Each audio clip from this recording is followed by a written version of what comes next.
No,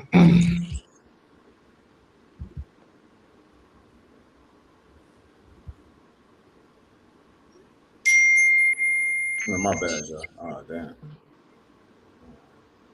That was me responding to Cairo.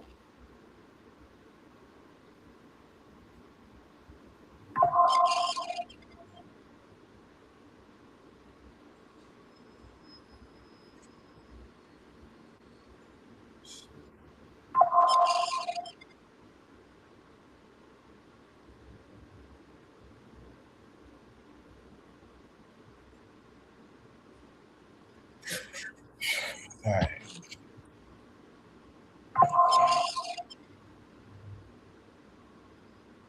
Who is Z Dawson?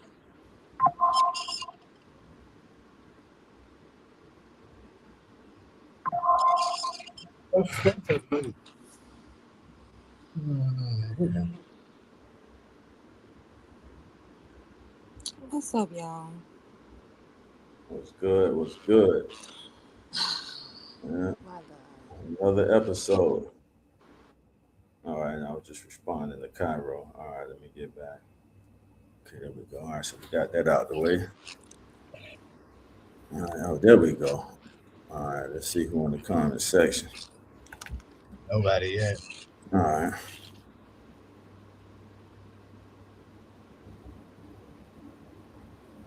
Yeah. So what's going on? SG. There go SG just joined us. Which one of them men in the photo is him? Neither one. That's 50 and the dude from his spinoff. Oh, look at me. I wouldn't even know. I thought that was a family photo. Nah, that's fifth. And I forgot the young actor name. War with Iran, economic collapse, and the next. Ooh, wait, man, he caught me off guard with that one. The next pandemic. What are they preparing us for? We got SG, the moderator, in the house.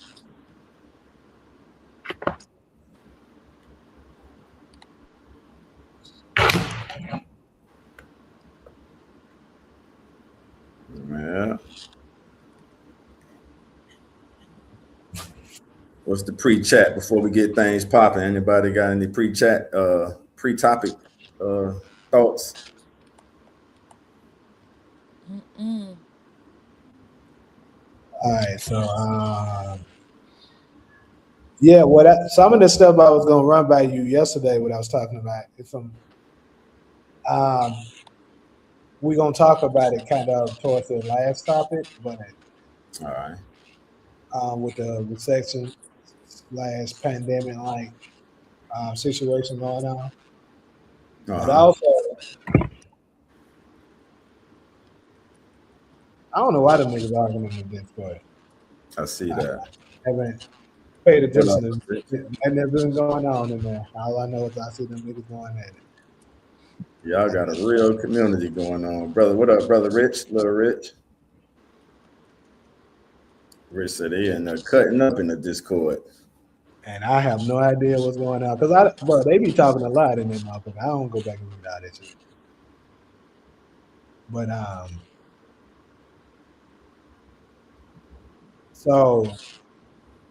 but yeah, another thing that I was gonna follow up with you about was remember, Maverick Approach.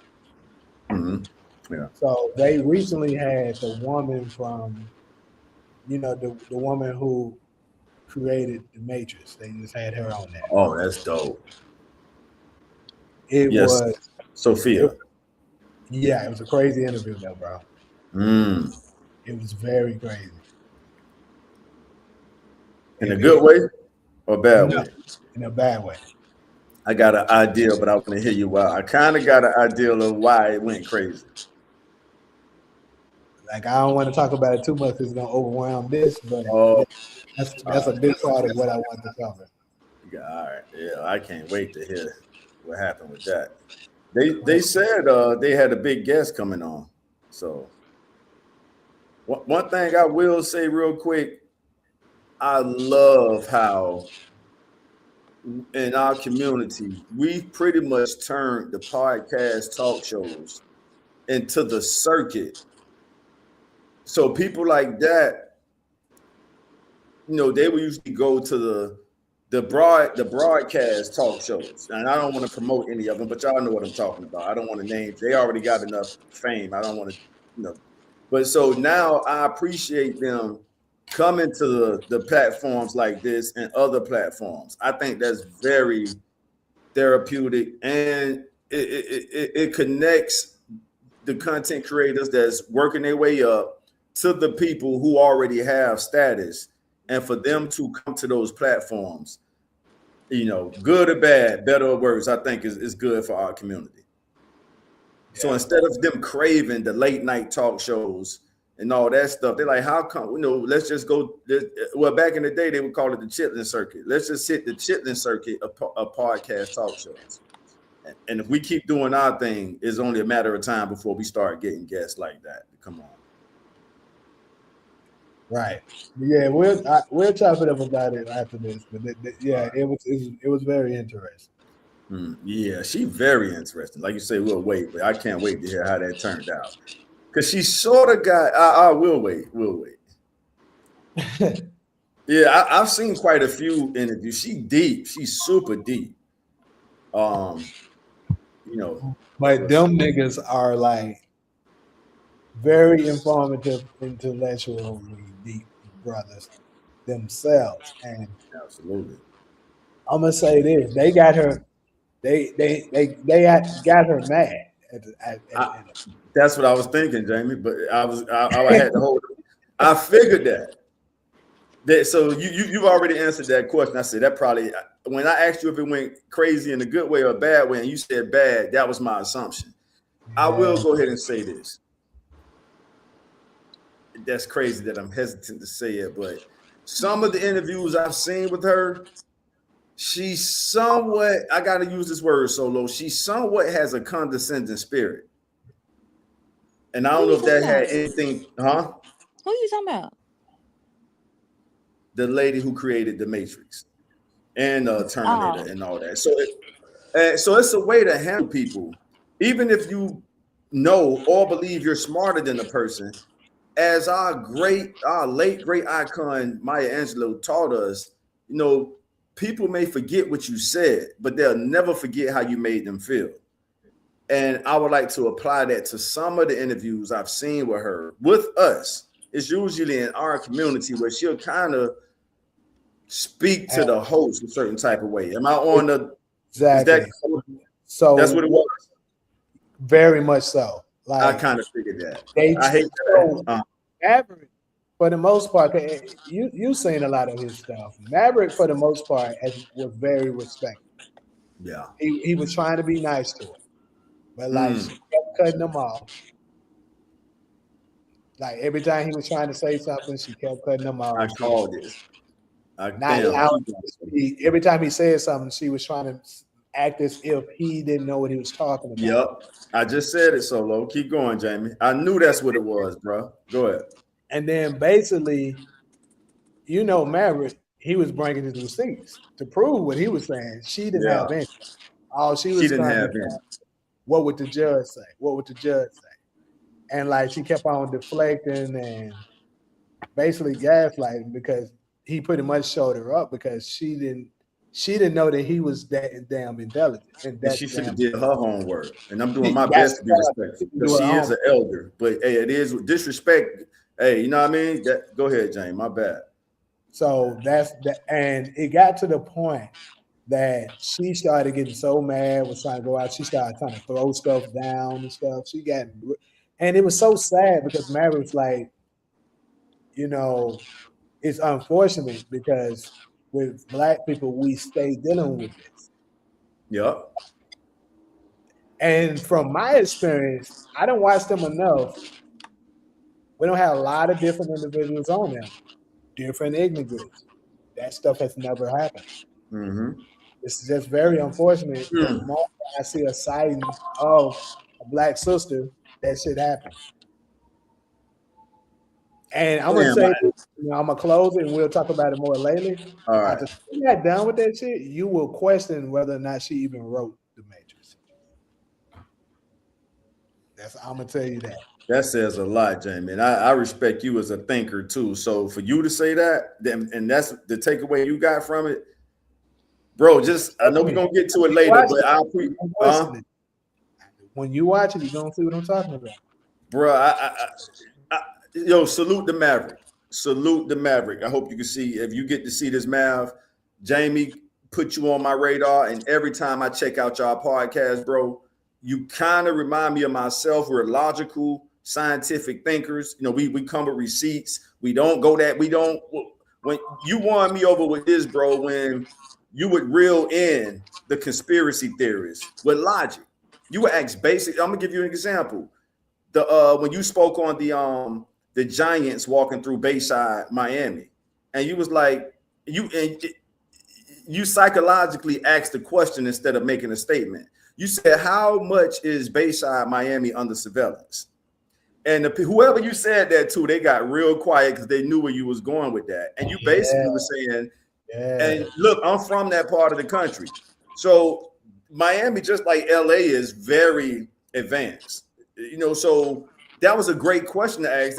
It's heavily under surveillance. So you mean to tell me that we don't have different angles of these quote unquote giants walking through Bayside, Miami? And that's when he kind of won me over. Like, okay, that brother is a logical thinker. He needs logic. Before you sway him one way or the other, present him with the logic. So that's it. Yeah. What up, Talia? But yeah, so moving along. No, not my bad. Let me get one more thought out, Jamie. I knew that's what I just got to get this out, bro. I knew that's what it was because I seen her on other platforms. It's sort of discouraging me. Like, I can't speak for your platform because you're the boss of this, but it would discourage if you blessed me with the spinoff idea, and I would be hesitant if someone called me and say, hey, are you open to bringing her on the platform to avoid having that experience Maverick them just had? I probably would turn it down, bro, because I don't like. I probably would too, bro. After what I just saw, I probably would too. And you want the traction, you want the exposure, but if it comes at that expense, and I remember that brother saying, "Hey, we got a big guest coming on." We was at the podcast studio when he said that, and I was excited for them, and to hear that's how it went. It kind of turns me off about her. Like, yeah, I don't know if I would want her. No, I don't just like, yeah. Because she tried to, see, this is the thing. She tried to undermine him.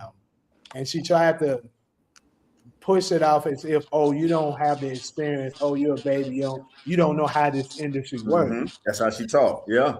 She didn't do her homework. Maverick has been a child actor since he was 4 years old. He's now 41.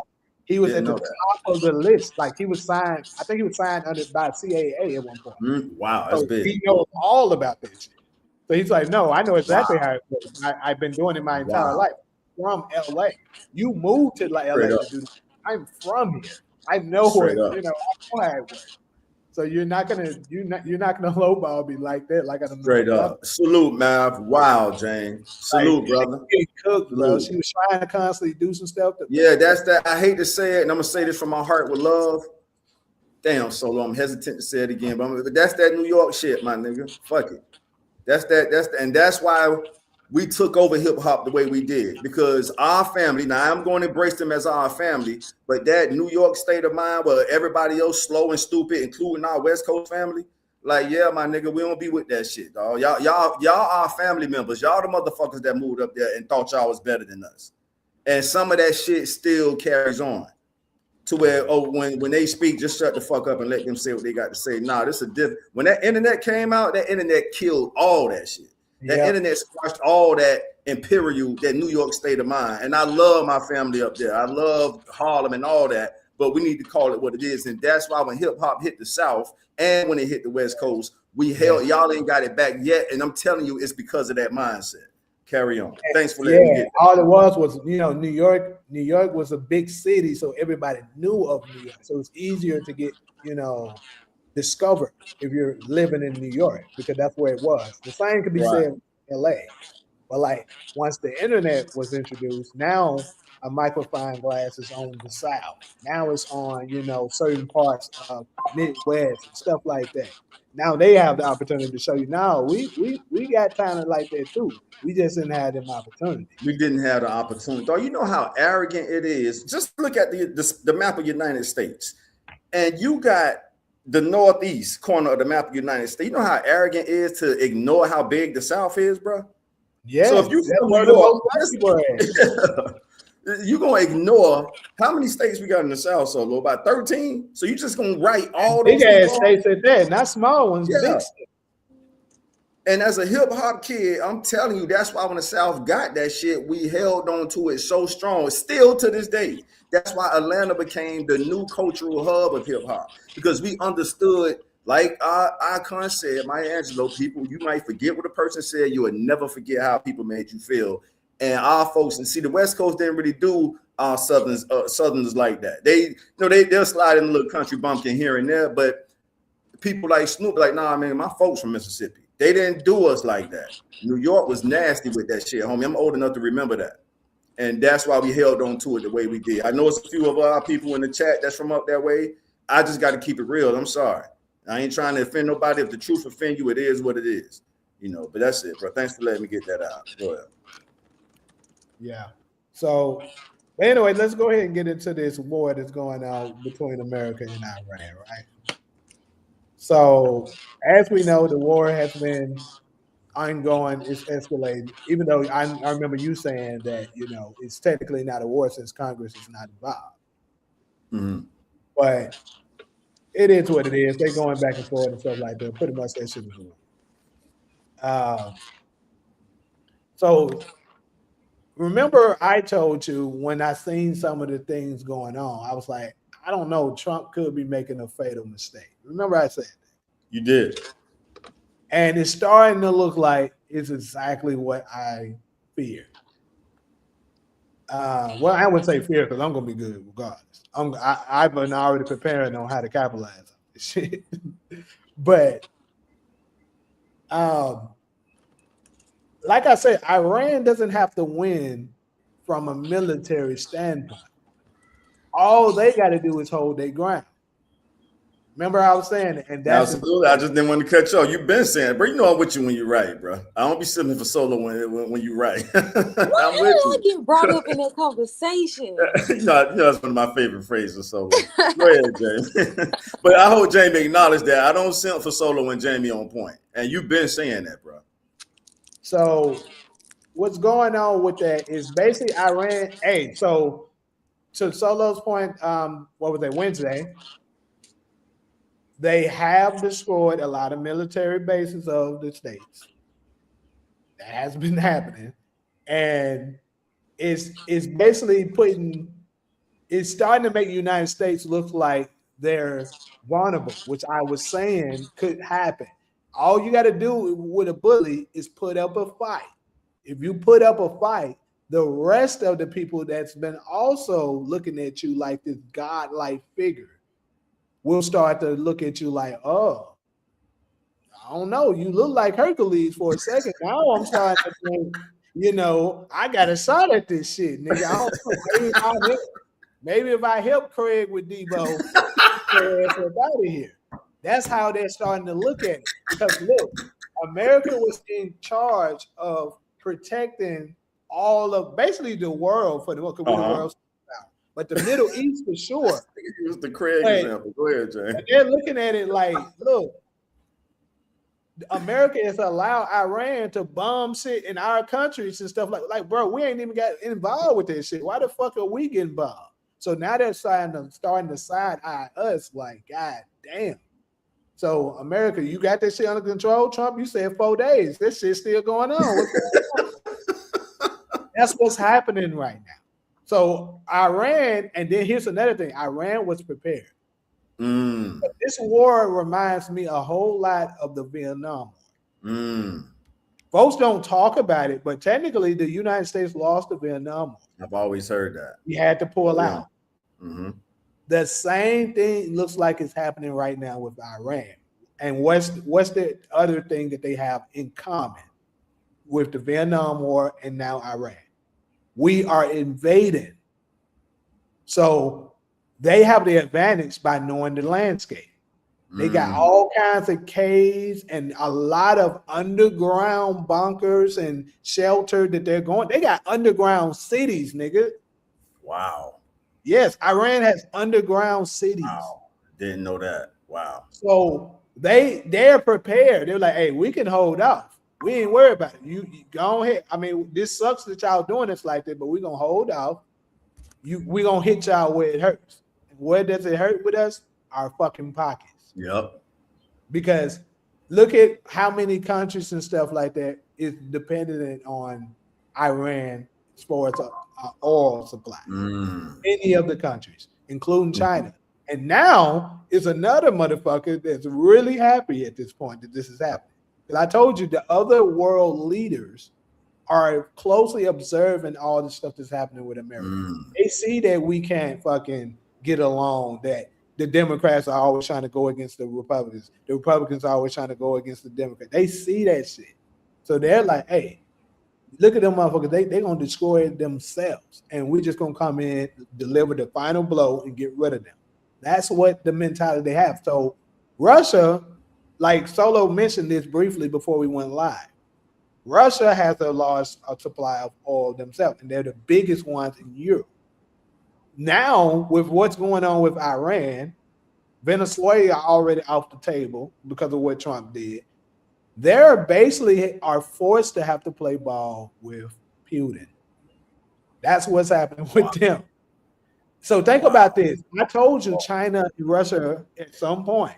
I've been saying this shit. I swear to God, I've been saying this shit for over a decade. It's going to come a time where China and Russia are going to come together.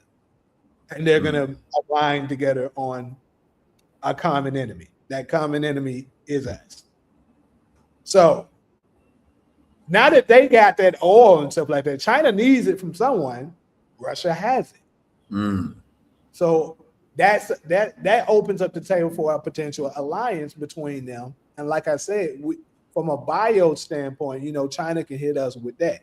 So Iran hitting us economically, China hitting us from a cyber attack level type shit, and then Iran just holding their ground and stuff like that, bro. We're very vulnerable at this point. Not good for us at all. I'm processing, bro. You on the stove right now. You cooking, as you say, and I'm processing the information you putting out there.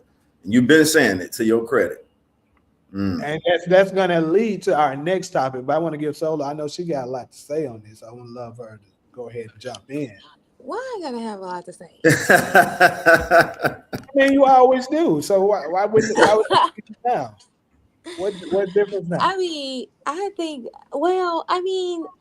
feel like this was all I don't think this was playing well to begin with. I think this is something that they did on a whim. I don't think that they were planning to actually go to a full-on war with Iran.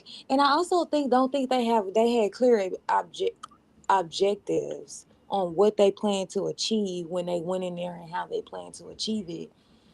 They've changed the strategy a few times. That tells me that shit ain't going the way they expected it to go, and they wasn't ready for what Iran had prepared. But my issue is that the United States let Israel drag them into this war, and now they're fighting. Now they're going to be fighting, and now Trump is going to have to do the walk of shame back to the American people and explain to them why we went to this war without any type of approval, which isn't really a good argument because apparently all the last 5 presidents have been going to war without Congress approval.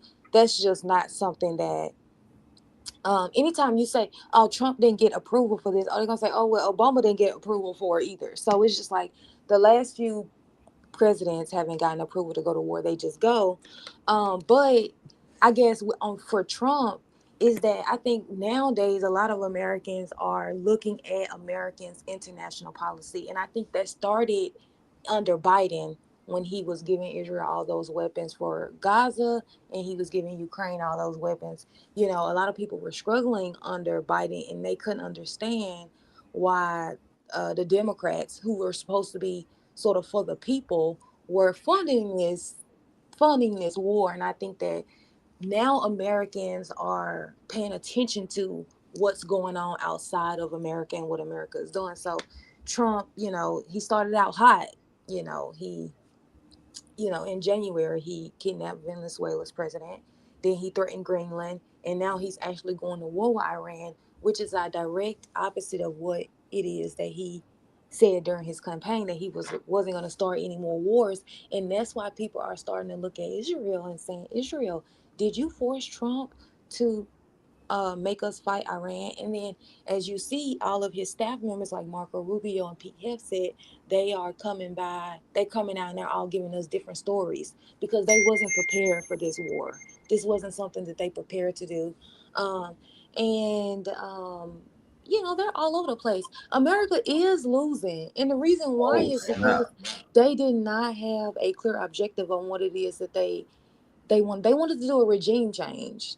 That's basically saying, okay, we want to kill all of your government, Uh all the huh. presidents, Uh all of huh. Congress, all the House, all the members the in the in the at the court, the Supreme Court.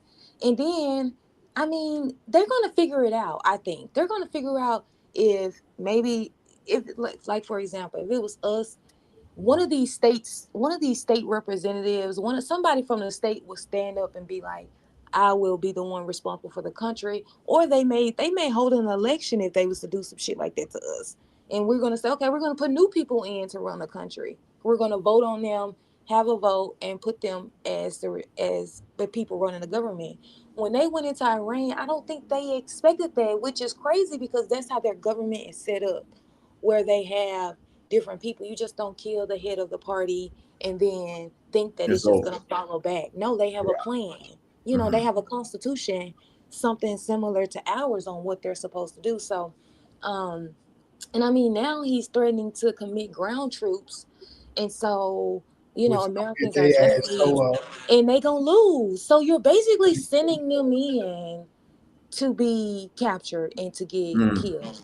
And a lot of they're saying a lot of soldiers and a lot of our military don't have they don't have the will. They don't want to go fight this war because they don't see anything that we as Americans are benefiting from it. They think they're fighting another war for Israel, yeah. and so Did you it's see gonna be that? hard to commit. Did you I see know that you. like a Yeah. viral clip of a The Marine? guy. Uh huh. I knew you You was saw going that? there. Go ahead. Yeah, Yeah. bro. It's Like that going. was It's crazy. viral. Yeah, it's viral now. He was strong as hell too. Strong Yeah. as Yeah. He hell. was. Yeah. I think it took for them to break his hand, if that was a true report, for Yeah. him to kind of, yeah, yeah, but that, yeah, Yeah, and he was high ranking. You saw all the stuff on his shoulders, mhm. his stripes. He had plenty stripes, more Yeah. stripes than the people that was trying to restrain him. Huh? Yeah, but I think all of our military men understand it, and the United States is losing. I think they have censored what information we're able to get and what information we're not Yeah, able to get. yeah, For one thing, America only reports that 6 American soldiers have died. Iran, which I mean, I'm not saying that we just to believe them, but they are alleging that 500 Americans has died. mm, I But I believe think that that 500 is right. I think that America doesn't. I think Trump is trying to save face now. I think that that's why he's censoring the media. Just like Israel, apparently you can't even record what's going on as far as like the damage they suffered, the missiles in Israel, or you're gonna get 5 years in prison. That's why we don't know how bad it is. But they say that the interceptors in Israel aren't working. So Iran is just sending missiles over there unfazed, untouched. So Israel is probably gonna look like Gaza by the time they're done. And then they're not talking about ceasefiring. It's no negotiations about how this is gonna stop. I mean, usually it start and then you immediately start negotiating how you're gonna stop it.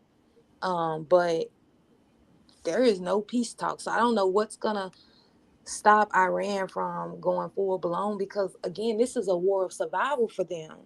They're saying, hey, they're trying yeah, to wipe us off the planet. We have to fight to the yeah, death. And Which for is to the why death. America, they're it's Last like we fighting want to stop harder what you're doing. and they're going to. That's the reason why. Remember when you asked us this? What was this, Wednesday or Sunday? You asked us this, Todd. You said, "Who do we think if we had to bet on it? Who do we think would win?" I said, "Well, if I had to lean on somewhere, I'm going to say Iran." And she makes a good point because they're fighting hard for something. We're fighting it because we kind of was just thrown into it. Mm-hmm. So someone who's fighting for, like, that's just like you fighting for the love of your life, opposed to somebody who just fighting because somebody tell you, "Hey, he talking about your mama, man." And you like, "Bro, I don't really care, man. You sure you gonna let him just talk about your?" That person that's fighting for the love of his life to live, opposed to somebody just going off some bullshit rumors, is gonna fight much harder, and that's basically what this is. Mm. So, and to keep in mind, Iran's military strength is strong. They're not strong. One of the strongest. It always been known as one of the strongholds of the Middle East. Right. Yeah. Even when Iraq was powerful, Iran was still, I think, allegedly more powerful than Iraq. And I'm saying before Saddam Hussein was taken down, Iran was still like the top dog of the Middle East.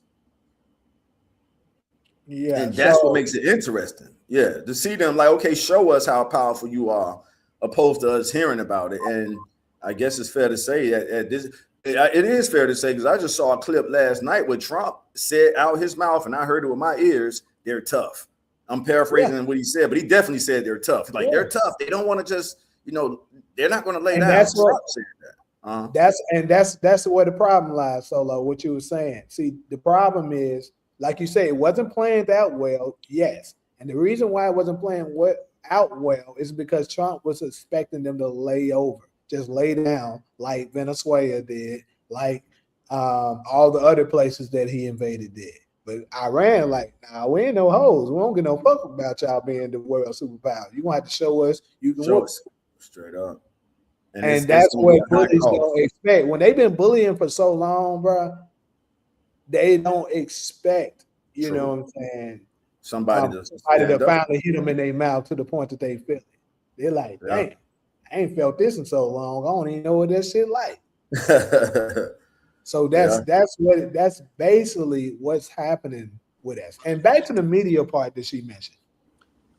She was saying, how it was reported that 5 soldiers, 5 or 6, you said 6, right?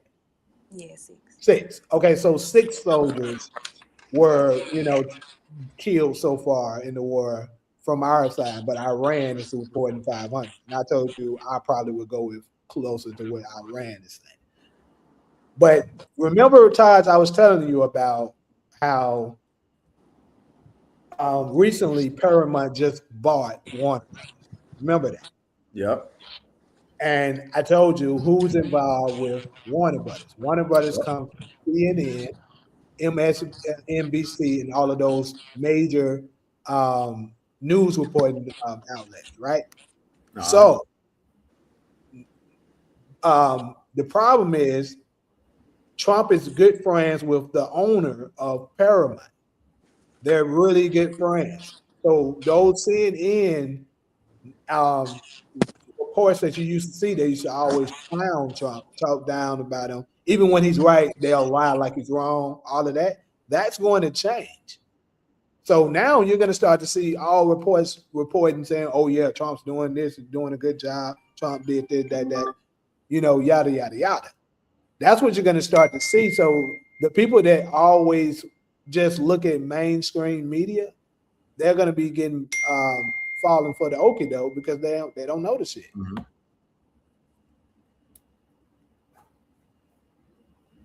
Yeah, and that was confirmed by somebody else who you was the first person to tell me that, and then somebody else, I can't remember who, and it's not important to, but they pretty much said the same thing you said about that. Paramount buying Warner Brothers, it leans towards Trump's favor. Yeah. So Trump is going to gain control of the media now. He got to get past this battle first before he can. He need to get past this up and coming midterms election. Oh, and that's what, this year or next year? This year. Ah. That's why they think I don't know. A part of me, Slick, think Trump set them up for the kill, that Middle Eastern country that we can't talk about. Because, I mean, their missiles can't touch the United States. The only thing they can really do is maybe cause, they're causing damage, like, infrastructure and all of that. But, I mean, they're not going to hit one of our damn cities, but they Right. can reach y'all. Hey, remember That's I told you they got to go for something else to happen. Remember I told you that? yeah. And Hey, that's a Crazy. clash of the Titans. When I say You clash of want the war, Titans, huh? John? Taj, you want war with them? I'll give you war with them. You're the Yeah. one. You're the one.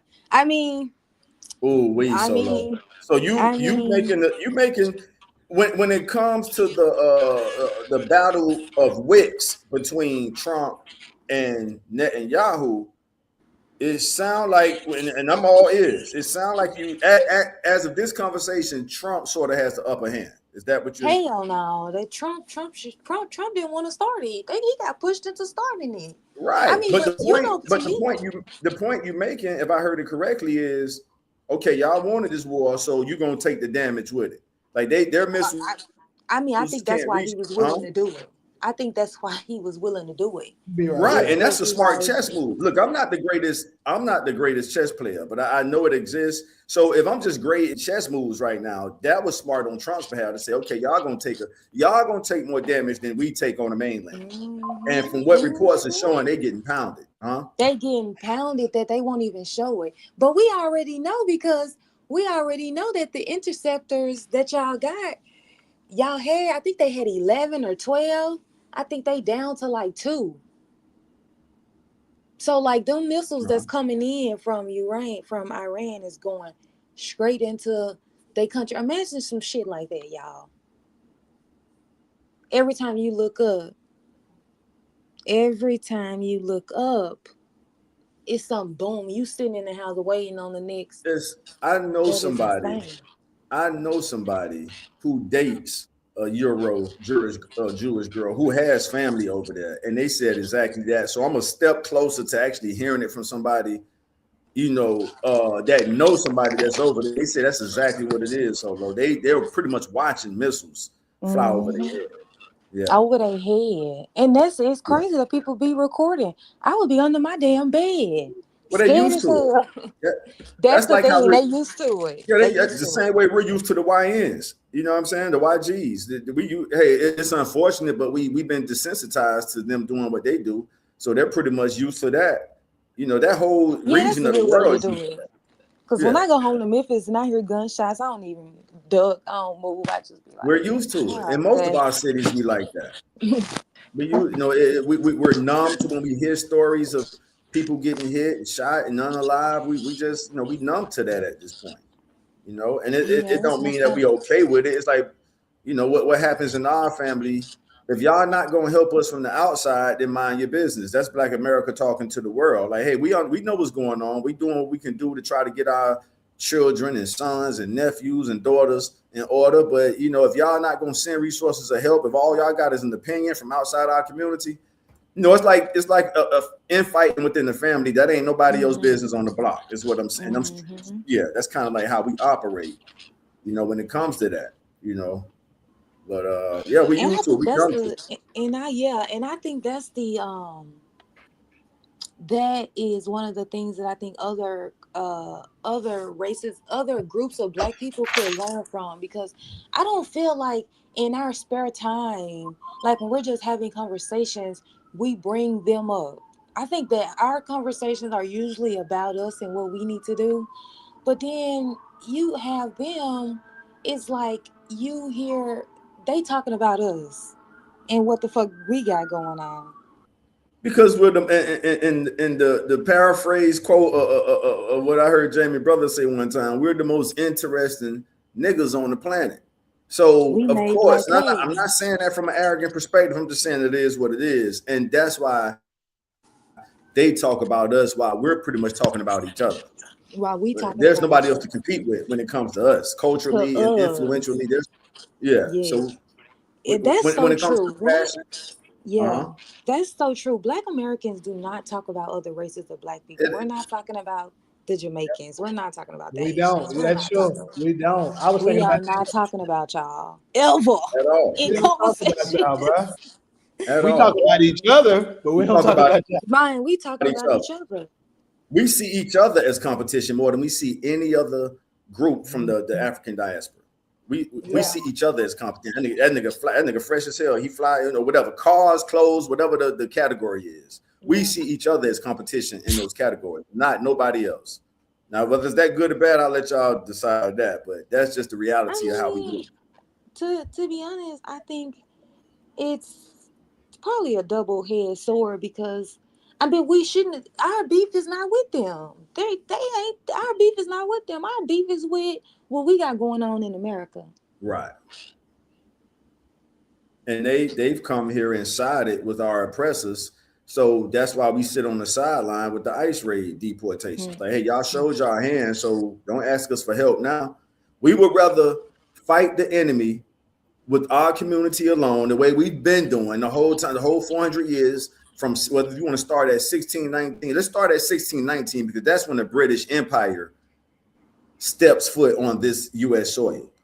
1492 was more the Spanish Empire. 1619 is when the British Empire arrives on what became U.S. soil. And then the mother country had issue with the child country, which is pretty much the United Kingdom of Great Britain versus what became the United States. So that's all British. That's all, English. I'll say English to be a catch-all phrase. That's the English Empire. That's who we fighting. So anything else is a distraction. Any other Caribbean or African community really is a distraction from and this fight takes everything we got. So why be distracted? It's actually working in our favor to get them out the way because they're not fighting with us anyway.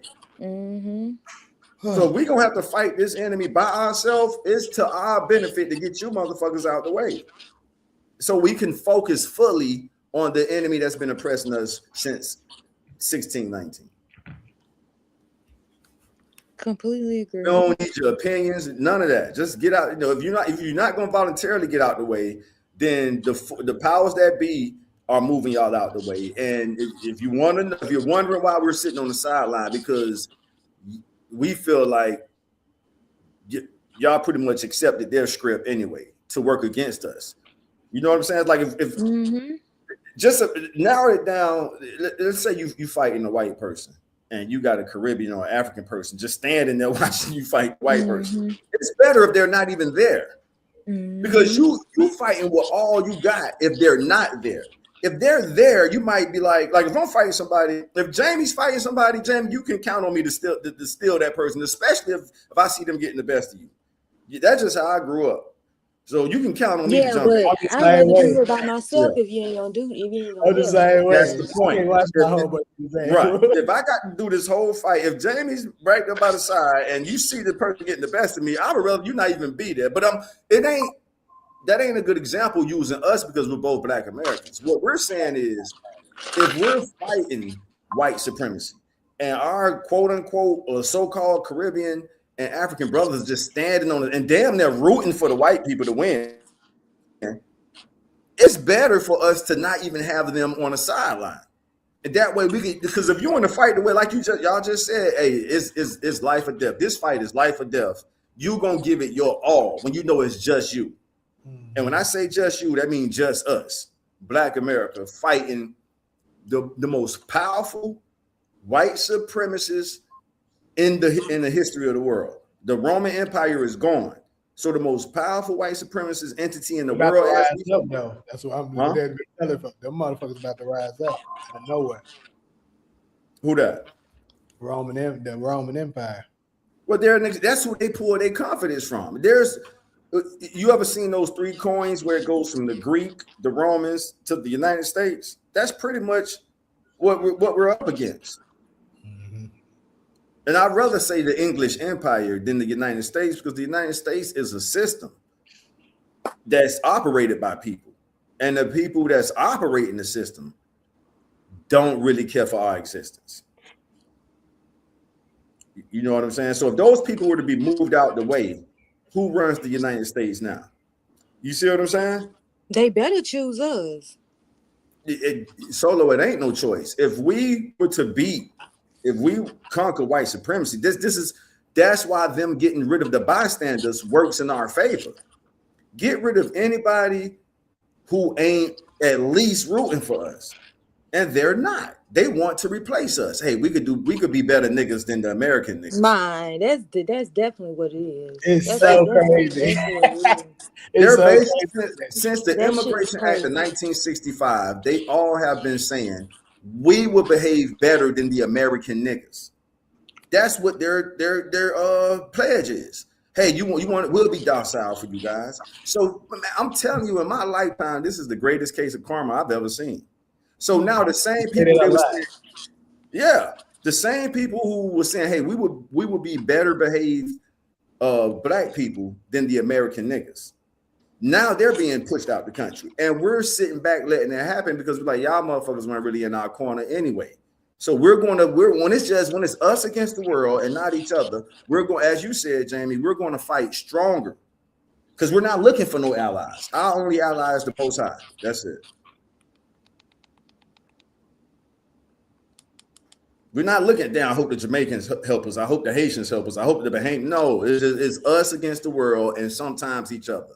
And when we can stop fighting each other, it's us against the world.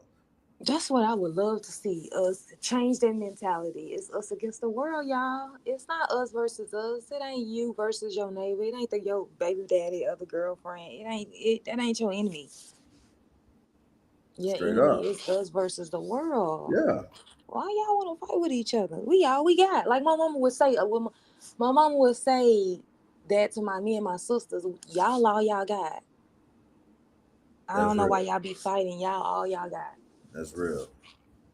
Bless her heart for that. Bless her soul for saying that. And that's real spirit. And we can stretch that out to our community, correct? She said that to y'all as family, and as daughters. Yeah, and sisters. Like, Right. when it, in your individual, you know what I'm saying? But if we as black people would look at each other, like, if I don't feed you, nobody else is going to feed you. Right. If I don't give you employment, nobody else is giving you employment. So I have to create that for us. We have to create this for us. Man, we will be unstoppable. Crazy. So in the middle of us talking, I just got like some kind of report that's basically, now I got to check the credibility of this, obviously, but I just got it, just came in. But it's basically saying that China had sent a 055 destroyer over to the Iranian seas, basically to go over there. And it looks like to be in support of a trio of Russia, China, and Iran. Well, China is already providing Iran with intelligence. I was going to say, I was going to say weapons, but you said intelligence. They doing both. I mean, they provided the weapons. But this is, but my point of this is, like I told you, China was going to get involved with this shit because it makes the most sense for them. And Russia, like I just said earlier, obviously will too. Boy. It seemed like they're just being strategic about it.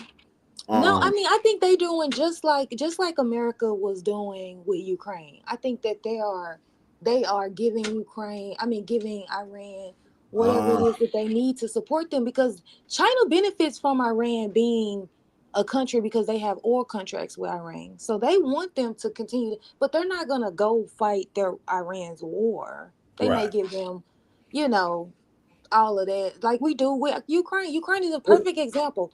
There's no U.S. citizens fighting Ukraine's war, but we are giving them intelligence and weapons and stuff like that.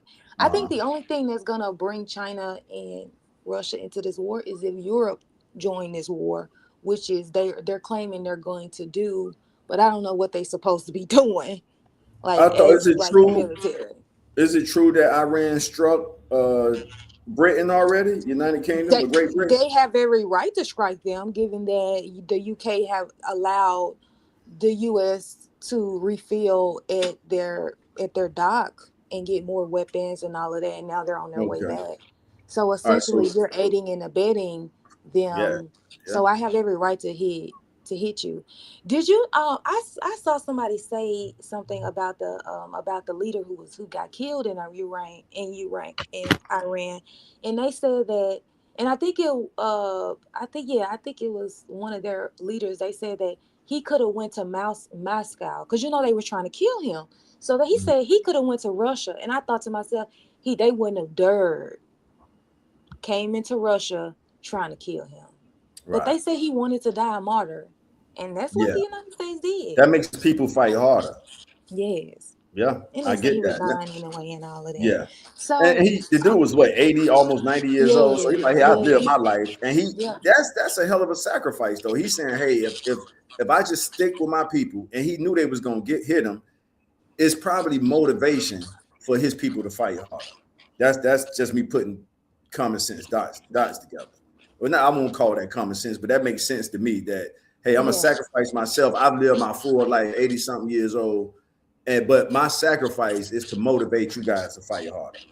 hmm And the other thing is that, according to my podcasters, I don't know a lot about like Islamic religion, but they say that the type of Muslim he is, they believe in martyrdom. So it's kind of like he said that one of the things he said to the people around him was that if my people don't have a place to run from a strike, then I'm not gonna go to Russia. That's why he decided not to go to Russia. I was thinking to That's myself, the United States would have been mad as hell because they wouldn't have dared when in Russia trying. They would have dared. Israel wouldn't have dared sent a missile into Russia to kill him. right, right. He would have But been that's completely safe yeah. in Russia. They wouldn't have dared. But what good can he do his people from Russia? And how much respect you think his people gonna have if they find out that's what he did? But Like, the okay, but that's messed up. You got somewhere to go, and we don't. right, And right, he said that. So right, right. But also, the other thing is that, damn, I think I didn't forgot. Never mind. what else, Steve? Real quick, I see Steve Harris in the comment section and They Mark. not afraid. They're not afraid to die. The Muslims in their religion, they think that is sort of freeing, according to these people. Now, these people are Uh-huh. just. They're not scared. They're not scared to die. Uh, So this will be interesting.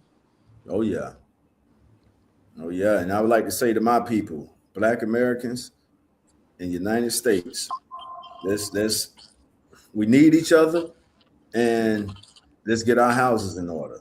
Let's do our best to get our situations in order. Like I heard my brother Jamie say, let's take care of our family first, the best we can. We know family issues and dramas occur as well, and then after family is friends, but as a community, we need each other more than ever. And it's time for us to stand on business and get our houses in order. Because in the event that somebody needs to step up, rightfully so, it's us. And if we're not organized to step up, then we miss the opportunity. So we're doing Man, our you part, just Black don't Cat know. UAN. Uh-huh. Yeah, Taj, you just don't understand how bad I would want us to have like Black Wall Street right now. And we could do it as a psychology more than a geography. So Black Wall Street in Tulsa, Oklahoma, that was a geographical location.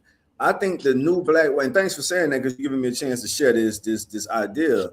I think the new Black Wall Street should be more mental, where it ain't a place they can bomb. It's a psychology of us just. That's why I wanted the Harriet Tubman 20 to come out so bad, because it would have been so easy for us to just say, hey, everybody spend a 20 with your own people. Because every time you see one, you could think of us. When you see Harriet face on that 20, spend it with the people who look like Harry. You know what But I mean? So, Taj, and that Black, go ahead. that's it. I was just gonna say that's the Black Wall Street psychology, opposed to Black Right. Wall Street being rebuilt as a location. But I want it to be a place, but we need to provide it's certain services that I think every Black community needs though. Maybe they don't have to be on the same street. This can be on one part of town, this can be on the other. It don't have to be on the same street. It don't have to necessarily be called that. But if you go to this hospital, this is for This is owned by black people, financed by black people. Everyone in there is going to be black. All your doctors going to be black, and you can come there and get whatever you need. And this is a bank. This is owned by black people, ran by black people, hired by black people. If you need a loan, you can go there. It don't necessarily have to be on the same street. It can be across town. But as long as the resource is available to us in the cities where we are. That's the key. So that's almost the same thing. Like you said, it don't have to be on the same street. It could be in different spots, because when it's in a concentrated location, it's easier to attack it. But when it's spread out, you got to hit different. You have to hit different locations. You know what I'm saying? For them to bomb it nowadays is crazy goddamn work. And it would take more strikes for them to bomb Black Wall Street today if it's in different cities and different locations. You know what I mean? So if we tried to rebuild Black Wall Street in Tulsa, Oklahoma, the same thing. History can repeat itself. But if we do it from a psychological approach, where, hey, no, just stretch this shit out all across the country. Hey, when you go to Durham, North Carolina, here's the Black Wall Street directory. When you go to Memphis, Tennessee, here's the Black Wall Street directory. When you go to Hollywood, Florida, here's the Black Wall Street directory. That's the cycle. And it's still locations, but it's just all spread out. How do you take that down? And that's the case all across the country.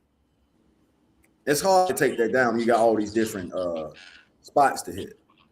You know, I get that argument. I just think for them to do that now is crazy work. I mean, literally, I think that we as a people would have to then go to, I think that we could go to the United Nations right now and say, and claim that we've been oppressed in any kind of way. I'm not going to go there because, people come up missing when they talk about that. But I mean, if we were to do that until 2027 and they bomb it in 2028, I mean, we should go right to the court and get these motherfuckers locked up for real. Let me ask you this, Solo. Who set up the ICJ? I mean, it's, for those who don't know, the ICJ is the International Court of Justice so I probably should have asked the question this way. Who set up, and I know it's a rhetorical question, who set up the UN? I think we set up the UN. We did. It ain't. We've withdrawn out of it now. That's why they call the United States as a rogue state, because but then they would have to. I mean, if it was the US, we would have our own military. So we don't need nobody to come save us. We could save our motherfucking selves. Right. And so the US is above the UN. And to share some experience with you, in the reparations movement, the ICJ, this is how I'm even familiar with the three letters ICJ. In International Court of Justice, they sided with the reparation movement in the United States. But do you think the US care about that? So I could share exactly. So why would they care about us going to them saying, hey, that's what Malcolm was preparing to do. Malcolm was getting ready to lift civil rights up to human rights. So he was going to go to the United Nations as well. They got rid of him before he can do that.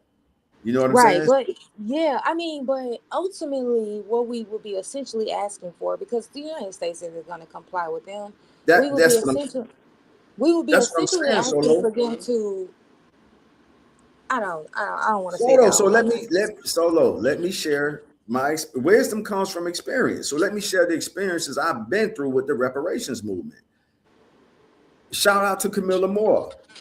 Who was the former chairlady of the reparations task force. Her and many, it's so many to name, but I'll start with her. They took our case for reparations to the United Nations. The United Nations agreed with the reparations movement, and the US still didn't care. So I'm sharing that with you to say that the US is above the UN.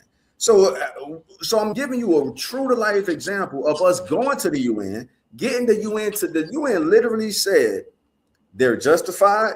Here's the standards. That's what we get. It's like 5 things that comes directly from the UN. One of the things I remember clearly is the guarantee of non-repetition. I can remember that straight off memory. I can't remember the other 4. It's in my notes somewhere.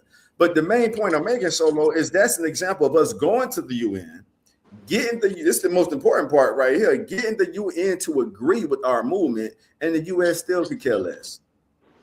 Like, okay, the U.S. is basically saying we set up the UN. How the court that we set up gonna judge us? That's pretty much the U.S. attitude.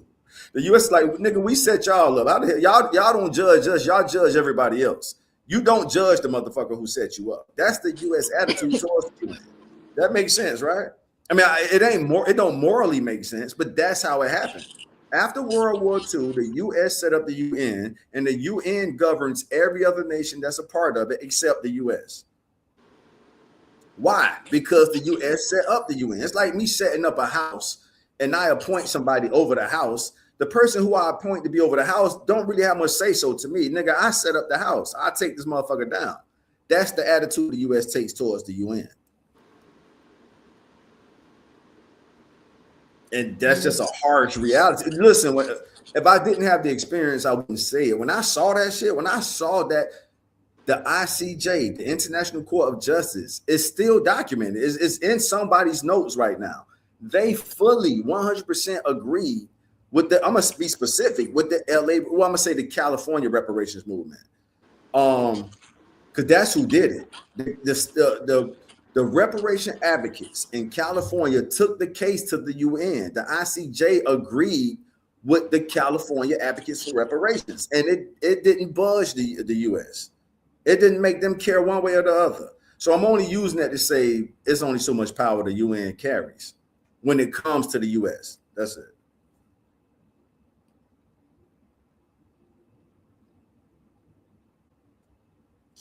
I'm not mad or upset. What up, SG? See what y'all got going on. Y'all not tired of going back and forth? Yeah, that's y'all been at it for weeks. So she talking about DB. They thrill and feel off that, Talia. But thanks for putting that comment. Yeah. Marcus, it is kind of suspicious that now that you in here, the troll not in here. I'm just saying. Right. It's just very convenient. Yeah, and he was going off on you about that earlier, but it wasn't worth Ever since I said that, he been throwing smoke. And that's a giveaway. That's a dead giveaway.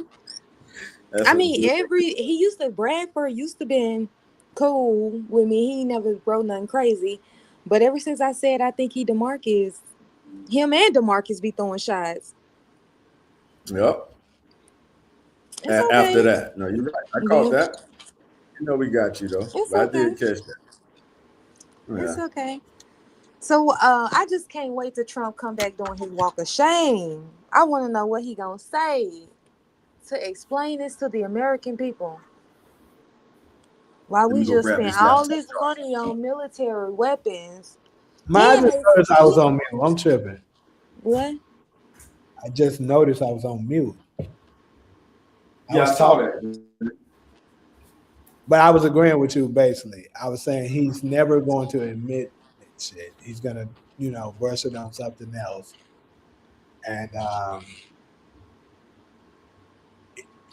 he's gonna.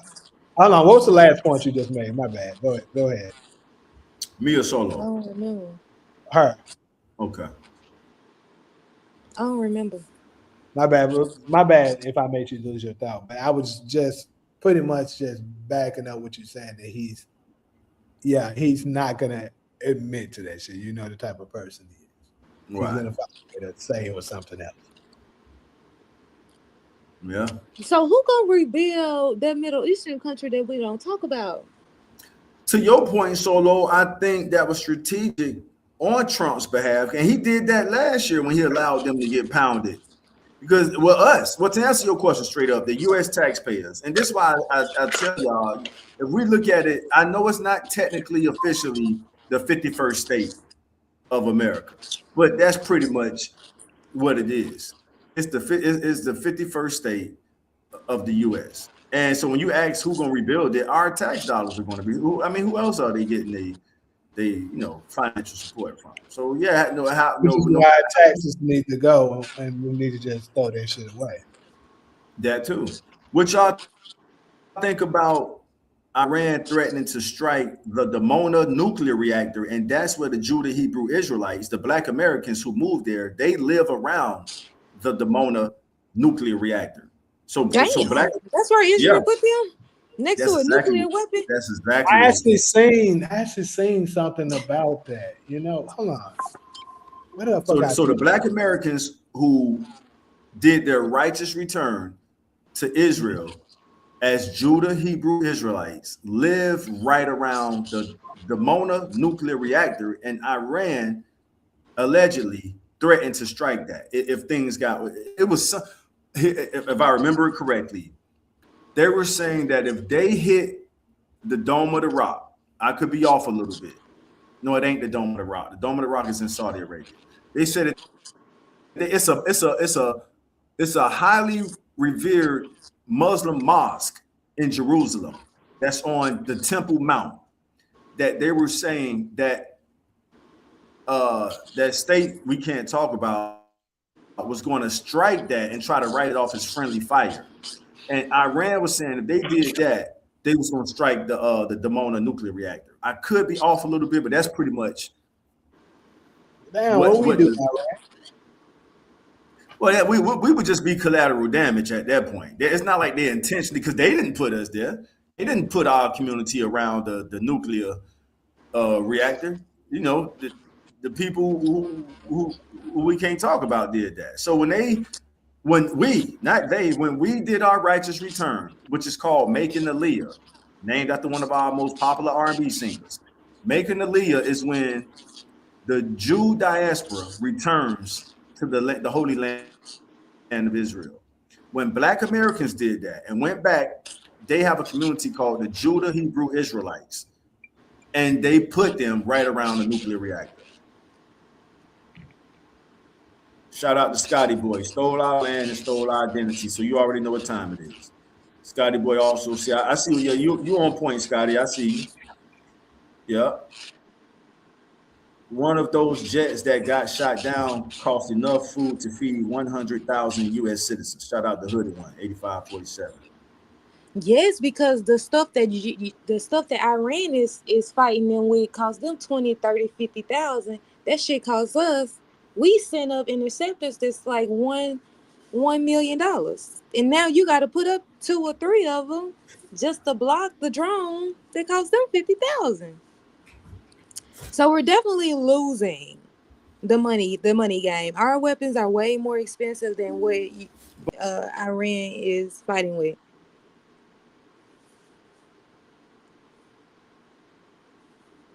So we're definitely losing. And guess who's gonna have to replace all that military equipment?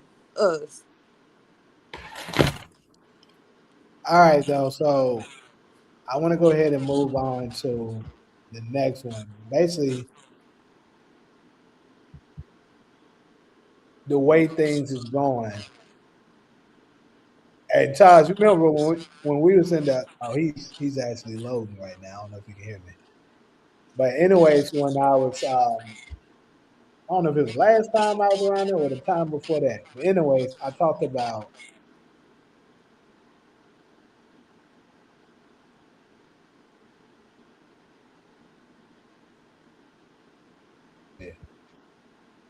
I was saying I would be all for another pandemic like situation, and explain what I mean by that.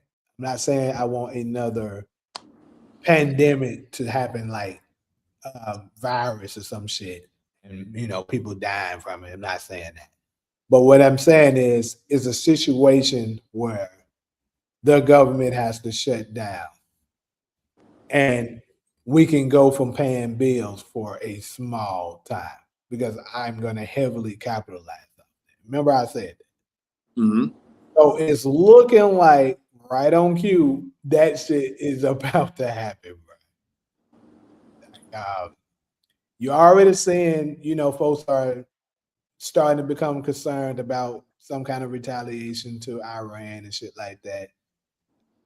Apple is starting to close down a few stores and stuff already because of that situation, and a couple of other companies. And I think if this stuff keep going on and escalating, it might cause an economic collapse that we might go into another crash, like another 2008 situation. And I'm telling people, you need to be prepared. Like right now, you need to be stocking up on gold, get you a lot of food and stuff like that while you can. Don't be bullshitting right now. You need to be saving up right now. Cause I'm telling you, shit is not looking good. Well, you know, man, we already at the bottom. You know, at the bottom of the vibration totem pole. So when it's bad for everybody, we kind of thrive because we already so used to, you know, living at the bottom.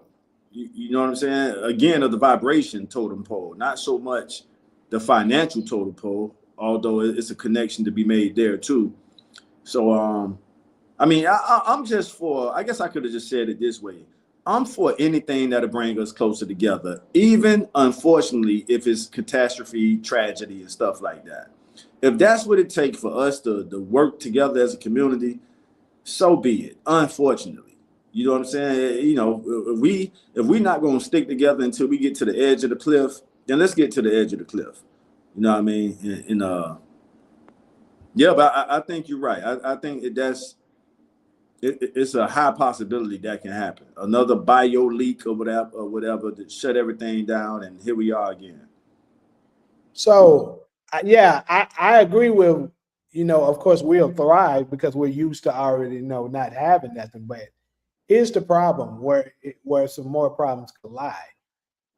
You still need to be prepared because even though the other people, you know, might not be used to poverty like that, they still might be paying attention to, okay, yeah, this shit is about to crash. Let me stock up on this. Let me stock up on that so that I can be ahead of things. That's not typically how majority of us move. We get Right. caught. Now, granted, we'll survive under any circumstance. We will. Uh-huh. But like, bro, we can actually use this advantage to get ahead if we be prepared.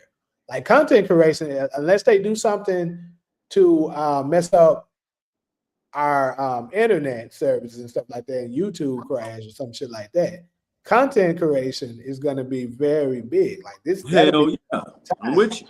For people to go ahead and push out content. Right. Nobody does news better than us. Finish your thought, Jamie. My bad. I just couldn't hold that back. And when I say nobody does news better than us, I'm talking about pre-internet. I know a lot of y'all ain't old enough to remember how it was before. But in cities across this country, we're known for doing what? Being outside, on the block, chilling, and doing what, among other things? Talking about what's going on. That's us. From Memphis to New Orleans to Miami to LA, New York, Chicago, you name it. We're the outside people.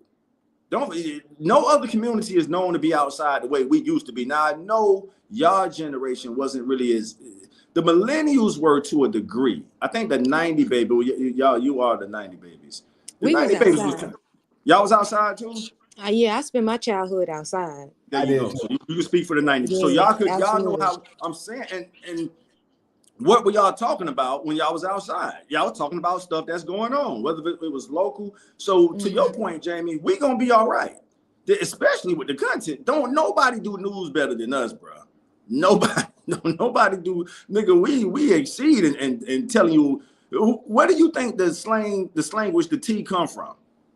I know it's a Black American woman thing, but T is a slang word for news. Nobody slang the tea or the coffee like us. Nobody. That's it. Oh, 4 y'all was outside. Look at that.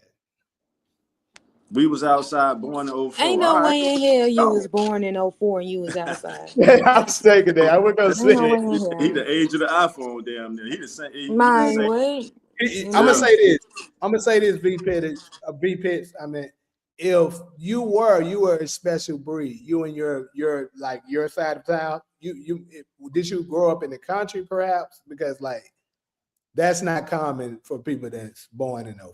I'm gonna say that. True, it's not. I agree with that. That's the iPhone generation right there. So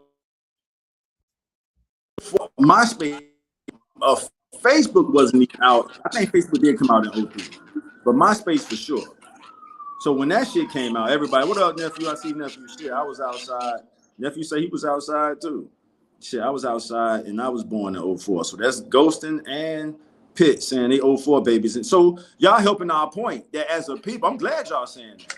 as a people, from the 04 babies on back to the 70 babies, we are known to be outside doing whatever we're doing and chopping it up. That's another slang phrase that comes from us. Chopping it up means going to get something to eat and talking about what's going on. That's the whole chop. Whether you're chopping up a steak, chicken, turkey, or a piece of salmon and talking about what's going on. You know, so we excel when it comes to that type of shit. And so I'm so grateful for the internet to provide us with that platform. I know people get fed up with the social media stuff, but I wouldn't trade it in for nothing. It's our way to share news stories within our community without going through mainstream media. Yeah, it's definitely helping us in a lot of aspects too, because now social media, especially YouTube, well, I would say Instagram and TikTok is playing their parts in it as well. You know, and helping us be able to debunk a lot of the misleading news that they putting on mainstream that are lies. Now we got another source to go to find out what the real truth is. Bro, we never would have known about this shit until if you know, social media didn't exist. Right. Bro, as probably one of the few people that's old enough to remember the world before social media, dog, it would take weeks for stories to go from one city to the next. And Jamie, you made this point earlier. That's why New York reigned supreme, because all the stuff went to New York first, then LA. That's why they was calling this country in the South. You know why? Because it took weeks, sometimes months, for that shit to get down south. This is before the internet. So when the internet comes out in 96, and it really didn't become a powerhouse until like 2000, now everybody get the shit at the same time. Now Southern niggas can show they swag because we getting it at the same time New York niggas get it. You smell what I'm telling you? So that the internet changed this shit. And yeah, bro, it could be a trend. Y'all old enough to remember when the cousin may travel from a different city and they had a certain swag or style and they kind of rubbed off on wherever they came, but you had to wait for them to come. Oh, damn, nigga, where you got that from? Oh, yeah, they only selling this in New York.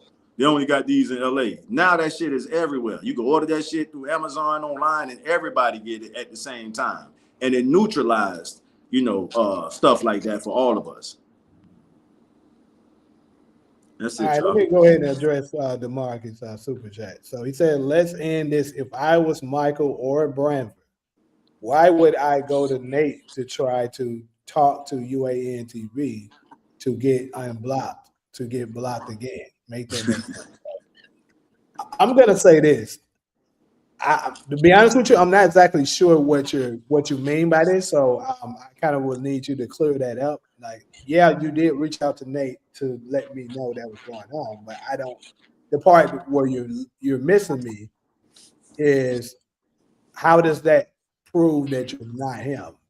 I mean, because to be honest with you, Michael and Branford surfaced after that situation. Like, I wasn't dealing with Michael nor Branford before that, you know, happened. So and DV, go ahead, Jamie. Finish your point. No, that's it. Go ahead.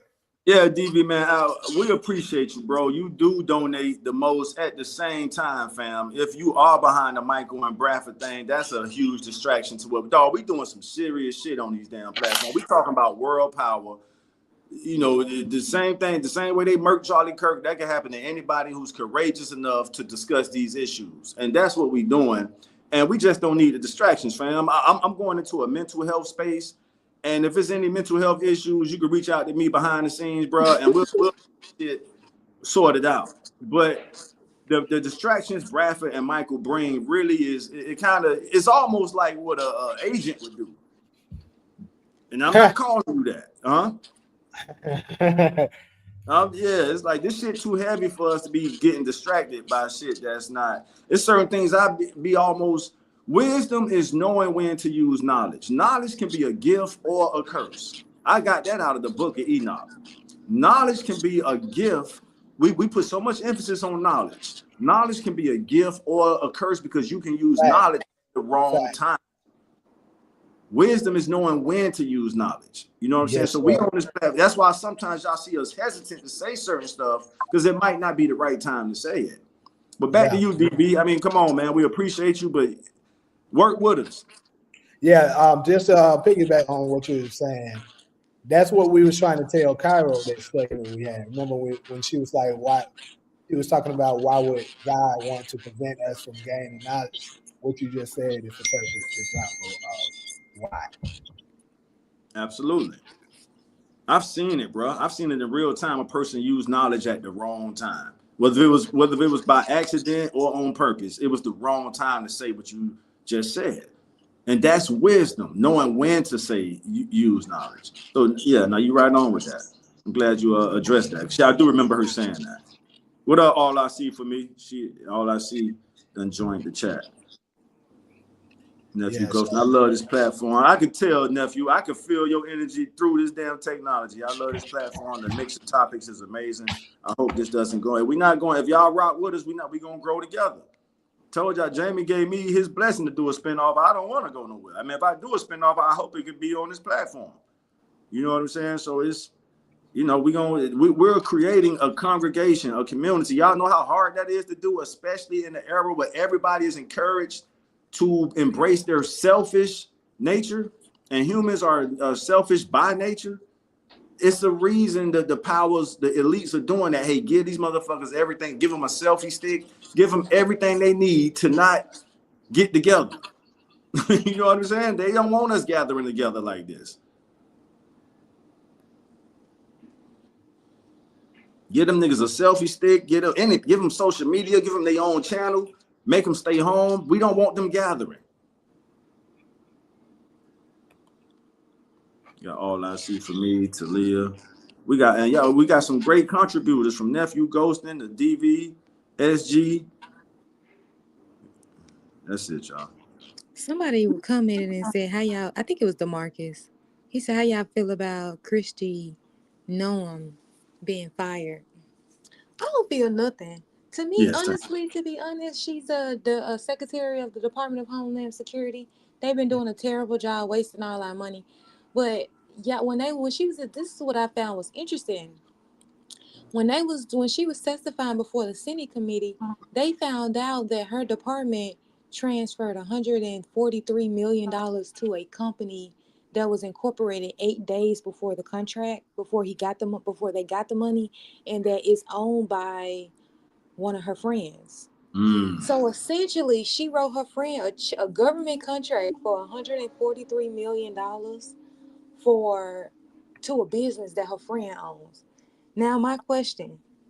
Now, when the district attorney in Atlanta they were investigating her because they tried to allege that she was stealing taxpayer dollars to hire that dude, Nathan Wade. Yes. That's But you keep hear that? going. You see that? They were saying, "Oh, well, you paid him all this money as an attorney to work." And she was essentially paying him $250 an hour for him working on the case against Trump. You remember when she had that case against Trump? Yeah. So they was trying to allege that, that she was stealing taxpayer dollars, and it was a conspiracy between her and him to essentially make all this money off the government. But then you get into Trump's administration, and you see that Christie asked and gave her friend a government contract for $143 million when this was changed when they was making the allegation about Fannie Lewis. Y'all need to apologize to Fannie Lewis. Absolutely. And Fannie, shout out to Fannie. It's Willis, right? Is it Lewis or Willis? It's Willis. Yeah. I love how they did it. It's just that the emotions, the romantic companionship, they was able to track that down, and it cost that lady. That lady was a pit bull in the skirt. Like, she wasn't the dress. She ain't nothing to play with. Strong black woman. And it was unfortunate, but that's politics, you know what I'm saying? And for me, I think that they just wanted something that they can latch in on. And they say she had the strongest case against him. She had the strongest case. She did, but to me, they needed something to make the allegation why this too should be dismissed. And unfortunately, it's not that I don't think that Fannie did anything wrong hiring him. Because the issue is that, okay, he's an attorney, I'm an attorney. I know him. I met him maybe 10 years ago. We dated off and on. I get this project. He's an attorney that I trust. He got experience in this. And I say, hey, join me on in this matter. What is unethical about that? They wasn't The dating at the romantic. time she gave him the contract. I think they kind of proved that they were. They Because I did. remember I actually watched that case. I was proud of what she did. It's just that she got caught slipping. So when they was able to pull receipts of them traveling together, I mean, she did what we This was supposed to before do. the campaign, though. This was before she won district attorney. This Uh-huh. was before the relationship ended. What it sounded like is that they started dating, they liked each other, they was dating, went on a few trips. They cut things off for like a year and a half, started back dating for a few more months, and then called it quits for good. And then maybe a year later, she hired him on to be the special counsel. All right. So in retrospect, what would you have done different? If you Not a rewind it, damn thing. huh? Not a damn thing. Because if I was taking on a case like that, I would have I would have tried to put him on too. Put everybody in his firm on if they had experience in There you doing the go. job. His firm. It probably would have been better if she would have. And I'm not an But expert he in this. That's owns why. the firm. It's his All firm. right. So if he owns the firm, and again, we're just doing this in retrospect. It wouldn't have been more proof. I mean, more. It would have been better if she would have hired somebody from his firm and not him, right? Well, he's the only attorney. He's the only attorney in his firm. He Gotcha. has his Okay. own firm. Okay. So she did. She hired him. She hired the firm. And so when you hire the firm, what you get? You get me as an attorney to work on this From your case. memory, because I'm just pulling from memory right now. Do you remember what was the best evidence they had against her and the dude? So what they were alleging was that he paid for all their trips and all of that when they were dating, and in return for that, what he got out of the deal was that she brought him on to this case, so he like got him a job, Uh-huh. on this case. That's what they were alleging. Okay. But it wasn't no more than $10,000 they spent. I think they went to Aruba. They had a Yeah, cruise or some yeah, shit. Like it's probably yeah. like 3 trips. It So wasn't a lot of money. It was like a $10,000 let, total. let me put this on record and say it to the world. She did what I don't want to say I'm gonna speak for myself. What I wish more Black American women did for they men. Yeah. However, she got caught up doing it.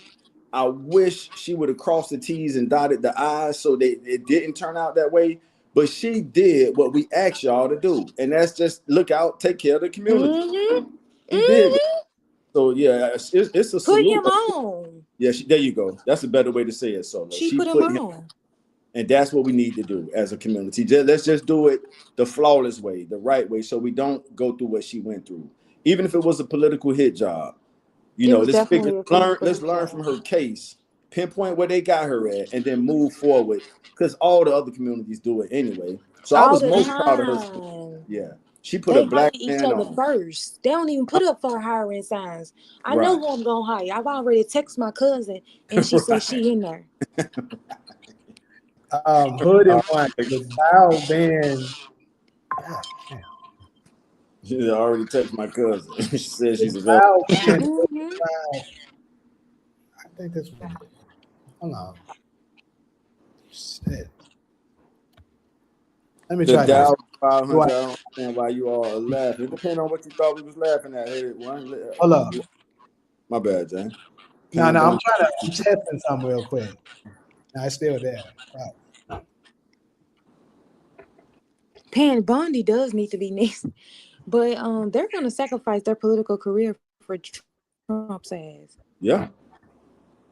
I love you all. This deserves to be read. From all I see from me. I That's for love you sure. all. Yeah, I love all y'all UANs, y'all my people and village. Stop the BS in my Pimp C voice. My mental gets better when y'all go live. Been going through A&S, y'all get me better. That's what it's all about. All I see. This stuff is therapeutic. You know what I'm saying? I'm so proud of our community embracing the podcast. Well, if you just want to And there's so many reasons for us to do it. So thanks for sharing that comment. And you confirming that it is therapeutic for our community. A lot of us hold shit in. And here's a way for us to get some of this. It's what I appreciate the most about coming on. All this stuff I've been learning over the decades, not years. I get to share this stuff, get it out my system, my soul, and put it somewhere. And I feel relieved after we do these shows. I'm relieved. Like, okay, I got that shit out. I shared it with my people. It ain't just in the private conversation. And now I can move on to the next thing. So, yeah. The Dow being 500 also, I mean, doesn't really matter too much to me because I'm prepared for it. You missed it when I talked about this. I'm ready for that motherfucker to crash. Yeah, me too, Jane. Let that motherfucker crash. We're gonna be all right. I'm gonna keep laughing. Go ahead, motherfucker. We're gonna be all right, man. That's one thing I have. If you prepared for that shit, it's not gonna matter to you, like bro. I'm from the part of the country where hurricanes are known to hit. Right. This is where some of my confidence come from. When hurricanes hit South Florida, we be out after that shit has before and after, nigga. We outside barbecuing. We got the grills out. Everybody else in panic mode. And that's how I know we're gonna be. Nigga, I'm talking about when Hurricane Katrina, because Hurricane Katrina hit South Florida too.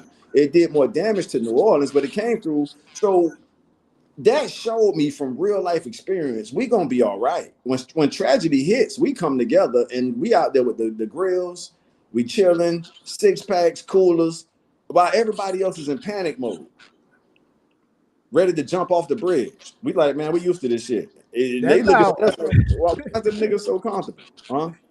That's kind of how this is not. I'm not really proud to say this, but that's kind of how it is for us in Memphis when we hear shootings and shit, bro. Because I bullshit you not. In college, whenever it wasn't like people just shot a lot, and it was a lot of shootings in college. But when it did happen, like my friends that used to be around me and stuff like that, like for instance, Gary Payton's son, me and him were good friends in college. When they heard the shit, they was running and stuff like that, and they noticed that I was just walking and not giving it back. And they was like, "Nigga, what the fuck is wrong with you?" Like, I was like, "Bro, where I come from, we hear that shit all the time. All the only thing we concerned about is are they shooting at us?" Right. I heard that. I'm just being It's an unfortunate insensitivity, but I get it, bro. I know exactly what you mean. Yeah. Like you used to that shit. It's second nature. Yeah. Our only concern is they shooting at us. Though they not, okay, we'll be all right. That's how it was when I was in Jamaica for the hurricane. Every time I go on social media, everybody was panicking. The Jamaicans was out selling food, selling food. Yep. They was outside chilling, drinking, hanging out. Everybody in panic. Oh, it's catastrophic. The Jamaicans outside chilling. And there was a whole lot of them in South Florida. So I know what you mean. Whether they're doing it in Jamaica or South Florida, it's the culture. Like, hey, man, bro, we don't leave until that motherfucking hurricane is right on the damn beach. That's it. That's exactly it. We don't pull the shutters down until that motherfucker's on the beach. Hey, man, it's on Hollywood Beach. Y'all can go ahead and pull the shutters down. Yeah. They didn't start taking it serious until it was literally rainy and windy. It was like 40, 50 miles per hour winds. That's when everybody went in the house and was like, all right, y'all, here she come. Here it come. That's right. Here it come. And you was over there when that happened, Solo, or you were just watching it on social? Yeah, no, I was stuck in Jamaica when Hurricane Melissa came. Oh, wow. Yeah, that's a different experience there. Yeah. What up, Graham? What's the next famine? What's the next pandemic, Jamie? I think it's gonna be look. I think it's gonna either be a major crash in the American economy that we gonna like everything gonna shut down and stuff like that, and we gotta figure this shit out, or it could be a cyber attack from the goddamn hell. I'm gonna say it from the damn Chinese. And that shit shut us down. But I think one of those are absolutely coming. Well, hey, like I said, niggas, don't be afraid. Don't panic. We used to this shit like that. Yeah, we used to it. Yeah, bro. We've been poor before. Look, we've been poor before. Yeah. That's why when they say, what if they take out your money? I ain't scared to be poor again, to be broke again. Like, that's not the worst thing in the world. Not to me. Yeah. I can go get some bread, some turkey, and some chips and eat that for dinner a few times. Breakfast, lunch, and dinner. Man, I ain't fucked I'm gonna up have to about go it. find. I'm gonna have to go find me a designated farm or something. It's gonna be hard for me on that department. Mine. Stack up on some beans and a whole bunch of Mine, rice. rice, and goddamn. Yeah, and then we share more. Like That's for when sure. we not in the struggle, we stunting on each other. But when we know it's up, like we got each other back. Hey, you all right? Y'all good over there? Hey, send some, whatever it is they need. Yeah. Yeah. I see that a lot in Memphis. In Phoenix, they ain't got no damn culture. But in Memphis, that's for sure. Yep. All I see So from these. man, it's definitely gonna be interesting to see what happens after this. I wonder, is Trump going? Is he gonna be narcissistic, or is he gonna come back as a What human? But that's what they're playing. I mean, this is from an intelligence perspective. It's very interesting because they're playing into his narcissism, is as far as prepping him up to be the Antichrist, whether he knows it or not. And if he don't know it, I hope I didn't just spoil it. But they're playing into that because remember, and we've had this discussion on here. Jews believe. When I say Jews, I'm talking about us. We believe in the Messiah. Christians believe in the Antichrist. So they're playing into the whole Antichrist theory of, hey, prop him up. Once we take Iran out, we'll prop Trump up as a war hero, if you will. But he don't know it's gonna come across as the Antichrist, the false Messiah. But if they got him thinking, hey, Trump, after you do this, when you complete this mission, you're the Messiah, Trump. Not knowing you being set up to be the Antichrist, homie. And then, as I think we all agree, the Messiah comes after the Antichrist. But in the Old Testament, there is no Antichrist. It's just the Messiah. In Christianity, you get the Antichrist, the false Messiah. So did that make sense, y'all? Like, he's pretty much they're playing him like, hey man, when we get past Iran, you pretty much the Messiah, buddy. And if his narcissism buys into that, he don't realize, okay, you actually just got set up to be the Antichrist. That's a good point. It doesn't make did I articulate that well enough? It doesn't make sense how I'm saying I understood it, but yeah, okay. Because Jamie, remember, our difference is, even with you and me, you go as far as Revelation, which includes the Antichrist. I stop at John. I don't go that far. But the Antichrist is spoken upon in more books way before Revelation. Right. It is. In fact, I think it's in John too, if I'm not mistaken. It might be. I think it comes after. I think you might be right on that. But I know it's in Thessalonians. But does that make sense? So now we're looking at them, and that's some sensitive stuff I just put out there. So y'all pray for me. So if he remember what kind of gave me the social cue to speak on it is when Solo said something about narcissism. So if you tell a narcissist, hey man, when you help us get past Iran, bro, you're gonna be the biggest hero in human history. I mean, war hero ain't good enough. You're gonna be the Messiah, Trump. You're gonna be the Christ. How does that sound to you? And the narcissist is gonna take that bait. Y'all hear me? So when he take that bait, true, they'll start feeding into shit that they once upon a time knew wasn't the truth, but they'll actually start to believe the fuckery that's being spewed to them. For sure. I've seen it on multiple occasions before. So do y'all think with his level of narcissism, will he take the bait or not? He already took the bait starting the war.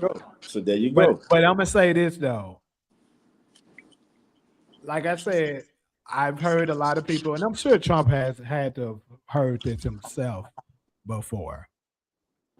that people are looking at him to be the Antichrist. So there's no way I can not see him not hearing about it. Like my mama been saying it, and a couple of other people I know.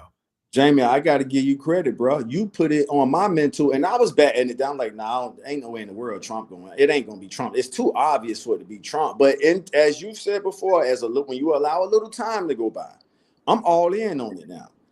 And it's crazy that we could speak about this openly because we know his narcissism is still gonna lead him into accepting that bait. And this, if y'all know anything about fishing, it's going to be a bait and switch. You know what I'm saying? So to your credit to you and anybody else who have put that out there, it just took me some time I like to see the crystal clear vision of it. Well, let me say this. I didn't necessarily say he's the Antichrist. I didn't say that. I said I believe it's coming out of his camp. You did? Okay. I don't believe he is him. I think somebody close to him will emerge to be that. Okay. And is that because it's too obvious for him to step on the world? Because he's in the position to step on the world stage and claim. Remember, according to the Torah, no, not the Torah, according to the prophets of the Old Testament, it's a military leader. Trump is a military leader. But when we get caught up in the Judah and all this stuff, we're expecting it to be one of us. But if you look at it through Christian theology, it can be him. And he's already in the position to do that. And he done got this popping sooner than we expected. So all it would take is for them to get Iran out of the way. And then for them to, remember he made the move from Tel Aviv to, when he moved the embassy from Tel Aviv to Jerusalem. Those are all Christ the Messiah moves. Yes, but this is the problem with even in the Christian book and stuff like that. Like the Christians don't teach this and stuff like that. That's because a lot of them don't actually fucking read the Bible and comprehend it. I'm just being honest. But it tells you in Revelation, it tells you who the Antichrist is and where it will come from. It literally breaks it down to a degree if you know how to read it.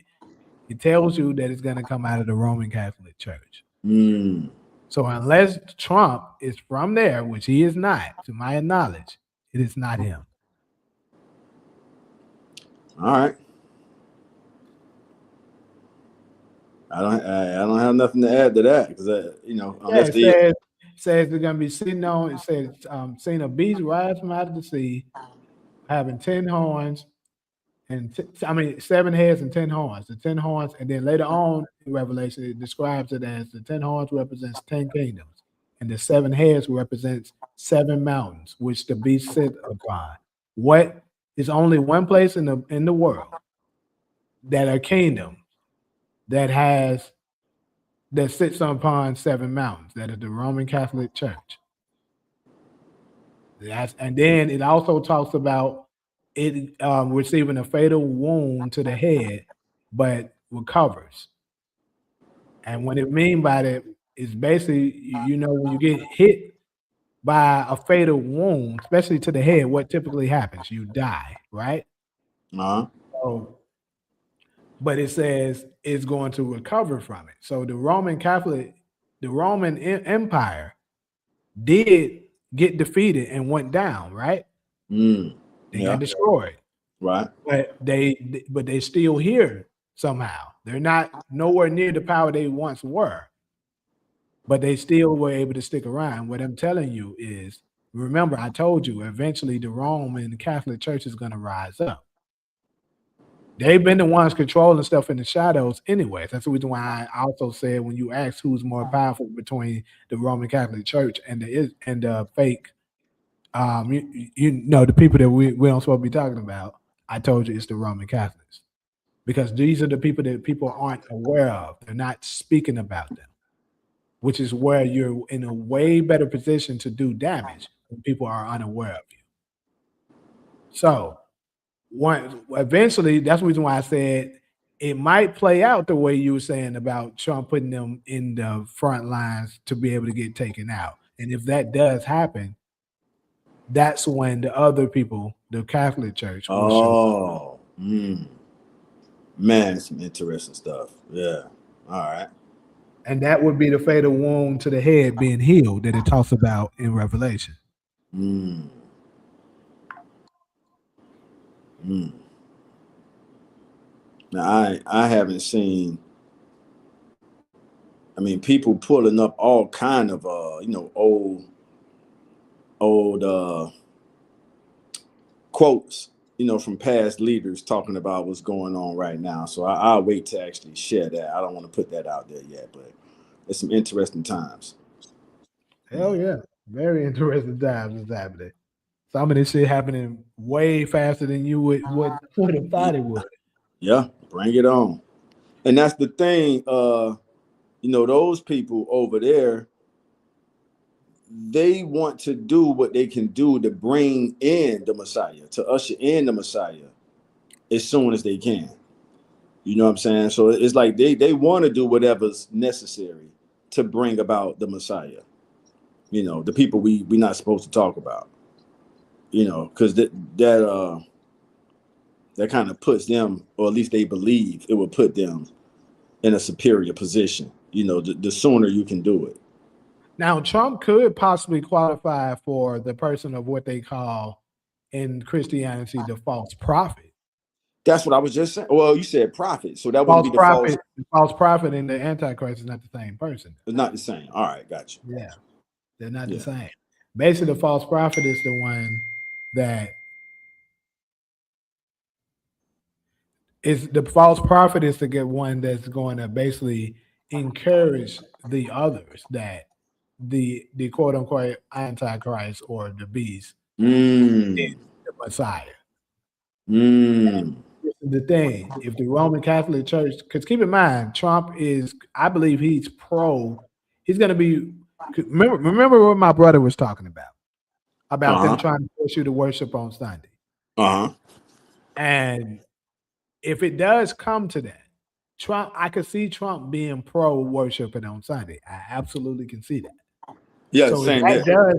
if that does come to pass, and that happens, he could force, the people like, okay, the Catholics are the people that gave us the Bible. They doing this and doing that, shaping them up to look like some motherfuckers that they not.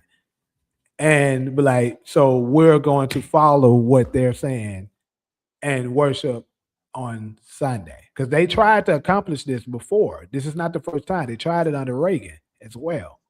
But it failed.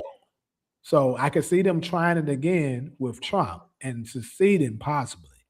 And if that does happen like that, now he will be fulfilling the false prophet part of them, which talks about forcing you to worship the image of the beast. What is the beast? The beast is, as I already told y'all, is the Roman Catholic Church.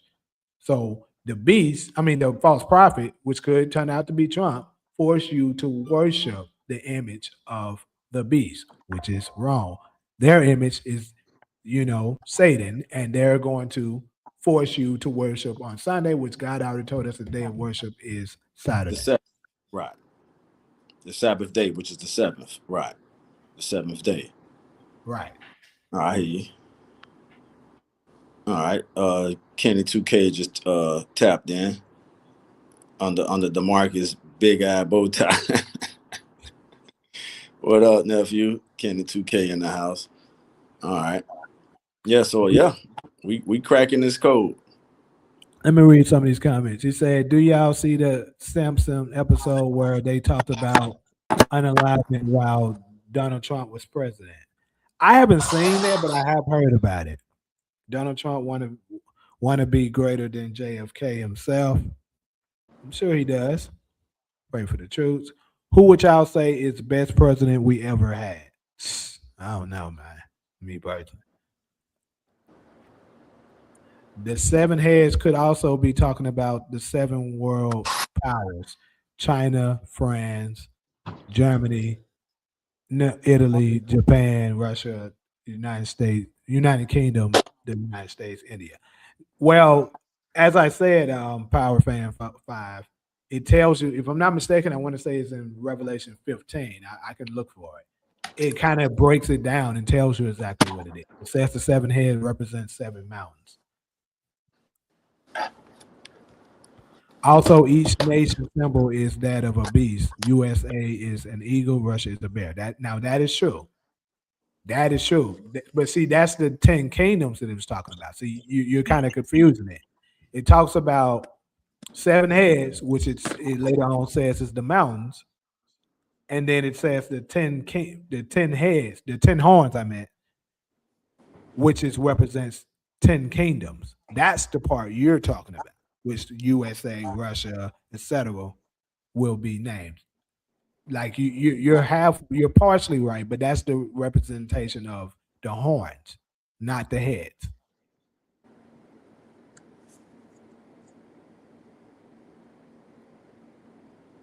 What's good with you, Kenny? Oh yeah, my boy Buckets. I ain't acknowledged when he came in. What's up with you?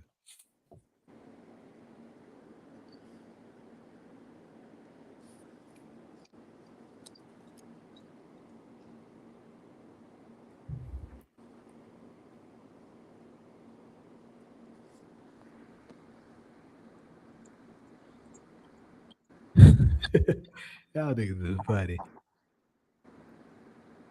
Hold up, I didn't know the solo gone. What happened to Solo? I don't know. Yeah.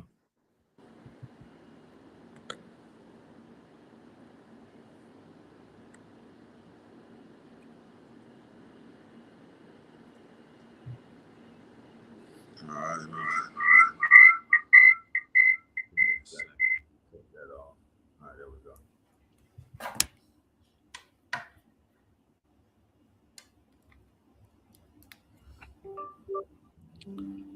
But yeah, pretty much we don't cover everything. We got some any other closing remarks. We can throw that out there.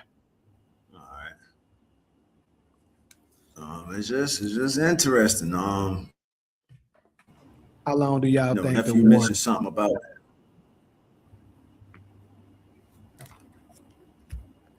I hope this shit press the reset button. I'll go ahead and say it. Because gas prices rising. Yeah, gas prices definitely rising for sure. Yeah, we need a reset, y'all. So I'm in favor of it going as long as it takes for us to press the reset button on this crazy ass world. Right. I think that's the only way we really going to get closer to, Ali, yes, I actually got a video that I'm about to release soon as I get out here, and I got a few others to make. I'm gonna try to get them out before the live, but I definitely got to have a late after hours live tonight. Right, SG, another world reboot. We just whatever we go through, y'all. Well, I know for sure we're gonna stick together when tragedy and catastrophe happens. So I don't have no doubt about that. He said my homie in Qatar right now sent me vids of the bombs.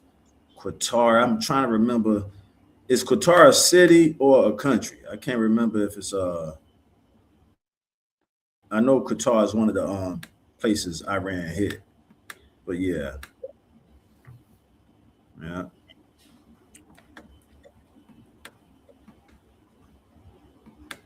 me see here. Gas, yep, gas about to go up.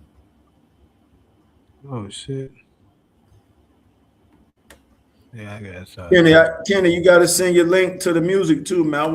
I know I'm an old head, but I'm still a hip hop kid at heart, man. I want to check out some of your stuff.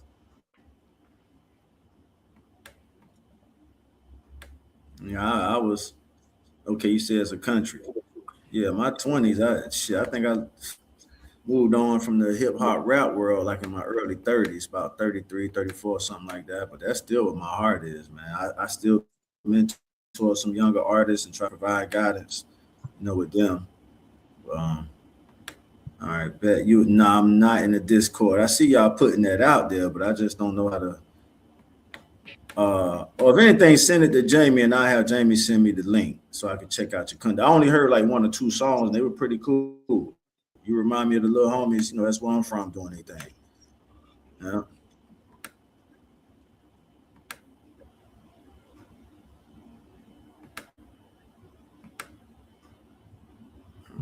Let's see. Lose our minds or something happened to Chat GPT. That's DV. His fans already dubbed him as Emperor. That's SG. Damn. That's Talia.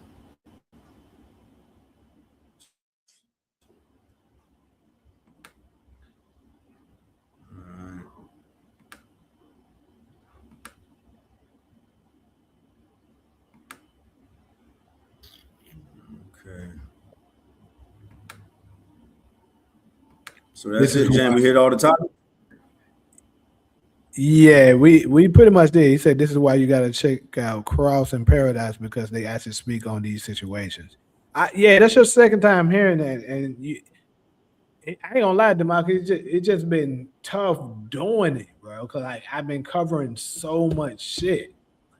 I be having only so much time, like trying to balance out auditions, classes, so many hours in the day. keeping up with some of this political shit, keeping up with what Raising Canaan got it going on, then making the videos for that, individual videos, then doing the separate lives that I be doing. I don't have that much time, yeah. I'm just saying. Right. That's why I must say Mark Dark, I gotta give that dude some props on how he be keeping up with all these damn shows. But what it is for him though, he probably just watch it one time and then write notes down and just do his videos after that and just keep it pushing. Like he don't do deep dissections of the shows and stuff like I do, I would say. So that's probably how he's able to keep up. And of course he don't do political stuff. He don't do, religion stuff. He also, don't do lives. So that's how he's able to balance his time to be able to still do it. I do NBA content too. So I do way too much. So it's hard for me to watch all of this shit. I got to pick and choose on what it is I can watch. But I did watch a few episodes of Cross. I watched like maybe 3 to 4 episodes.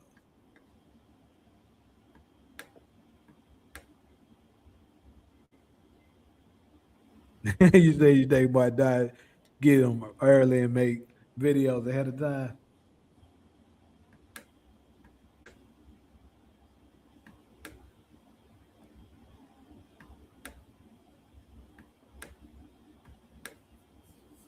Pray for the troops for sure.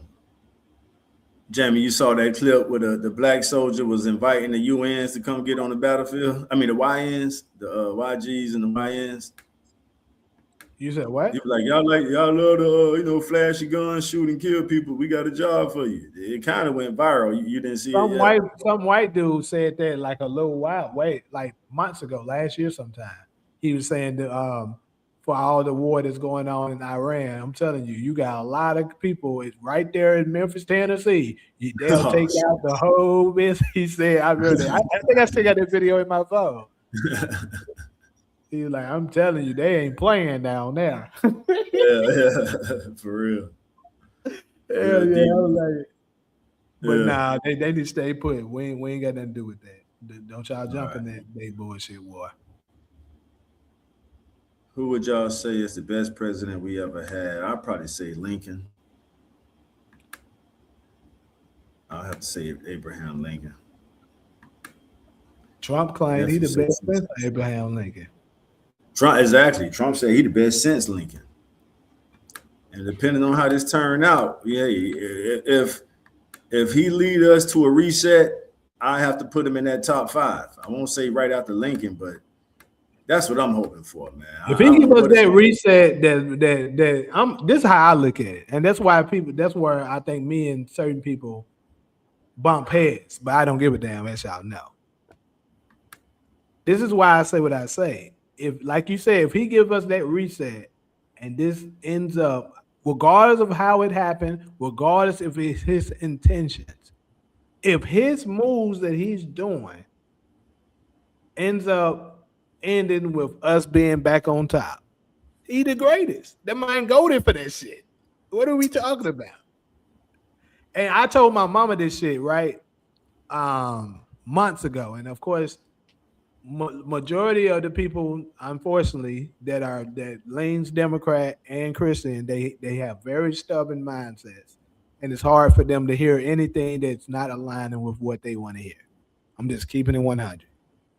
But later, when I was down there, like maybe 2-3 months ago, possibly, maybe a little longer than that.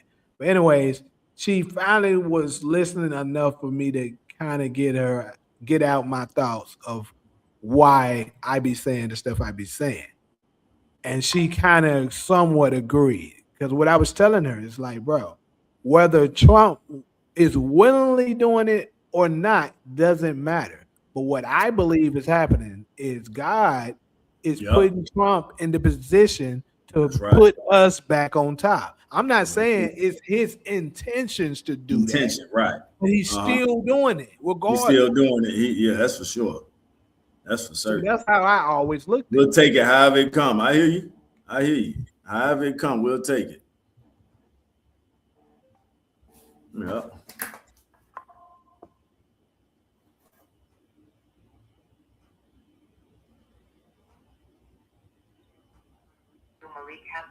An inmate of Met County Jail. This call is being monitored and recorded. If you are an attorney or require this call to be confidential, please hang up now and contact an inmate of Met County Jail. For account approval, press 1 to accept. Press 8 to block calls from this inmate. I feel you on that. You know, I get them calls too. What it do, nephew? Just chilling. Just chilling. Everything good. What's y'all? You made it down there? Yeah.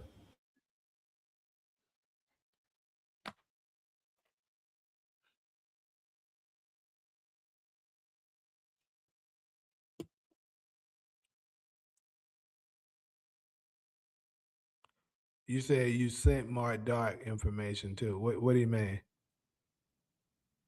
Yeah, that's your good. That nigga funny.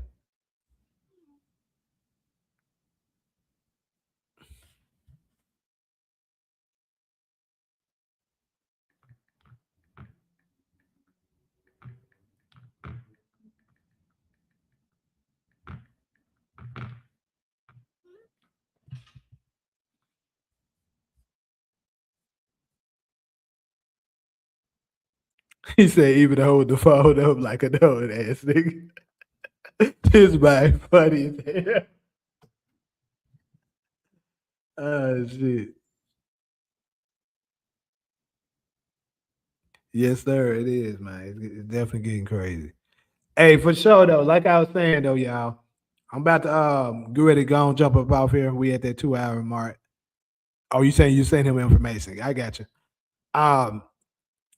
I'm about to hop up off here and prepare for some of my other stuff. I got a few videos I'm about to be dropping. Which I'm about to drop one of them within the next 30 minutes, probably.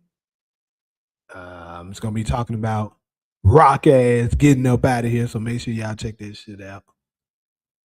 And then I got a few other ones that's gonna touch on Jukebox becoming a cop, Snappers and Pop getting their ass up out of here, and things like that. And we're gonna have a live a little later today. But anyways, I'm gonna catch y'all folks later on tonight.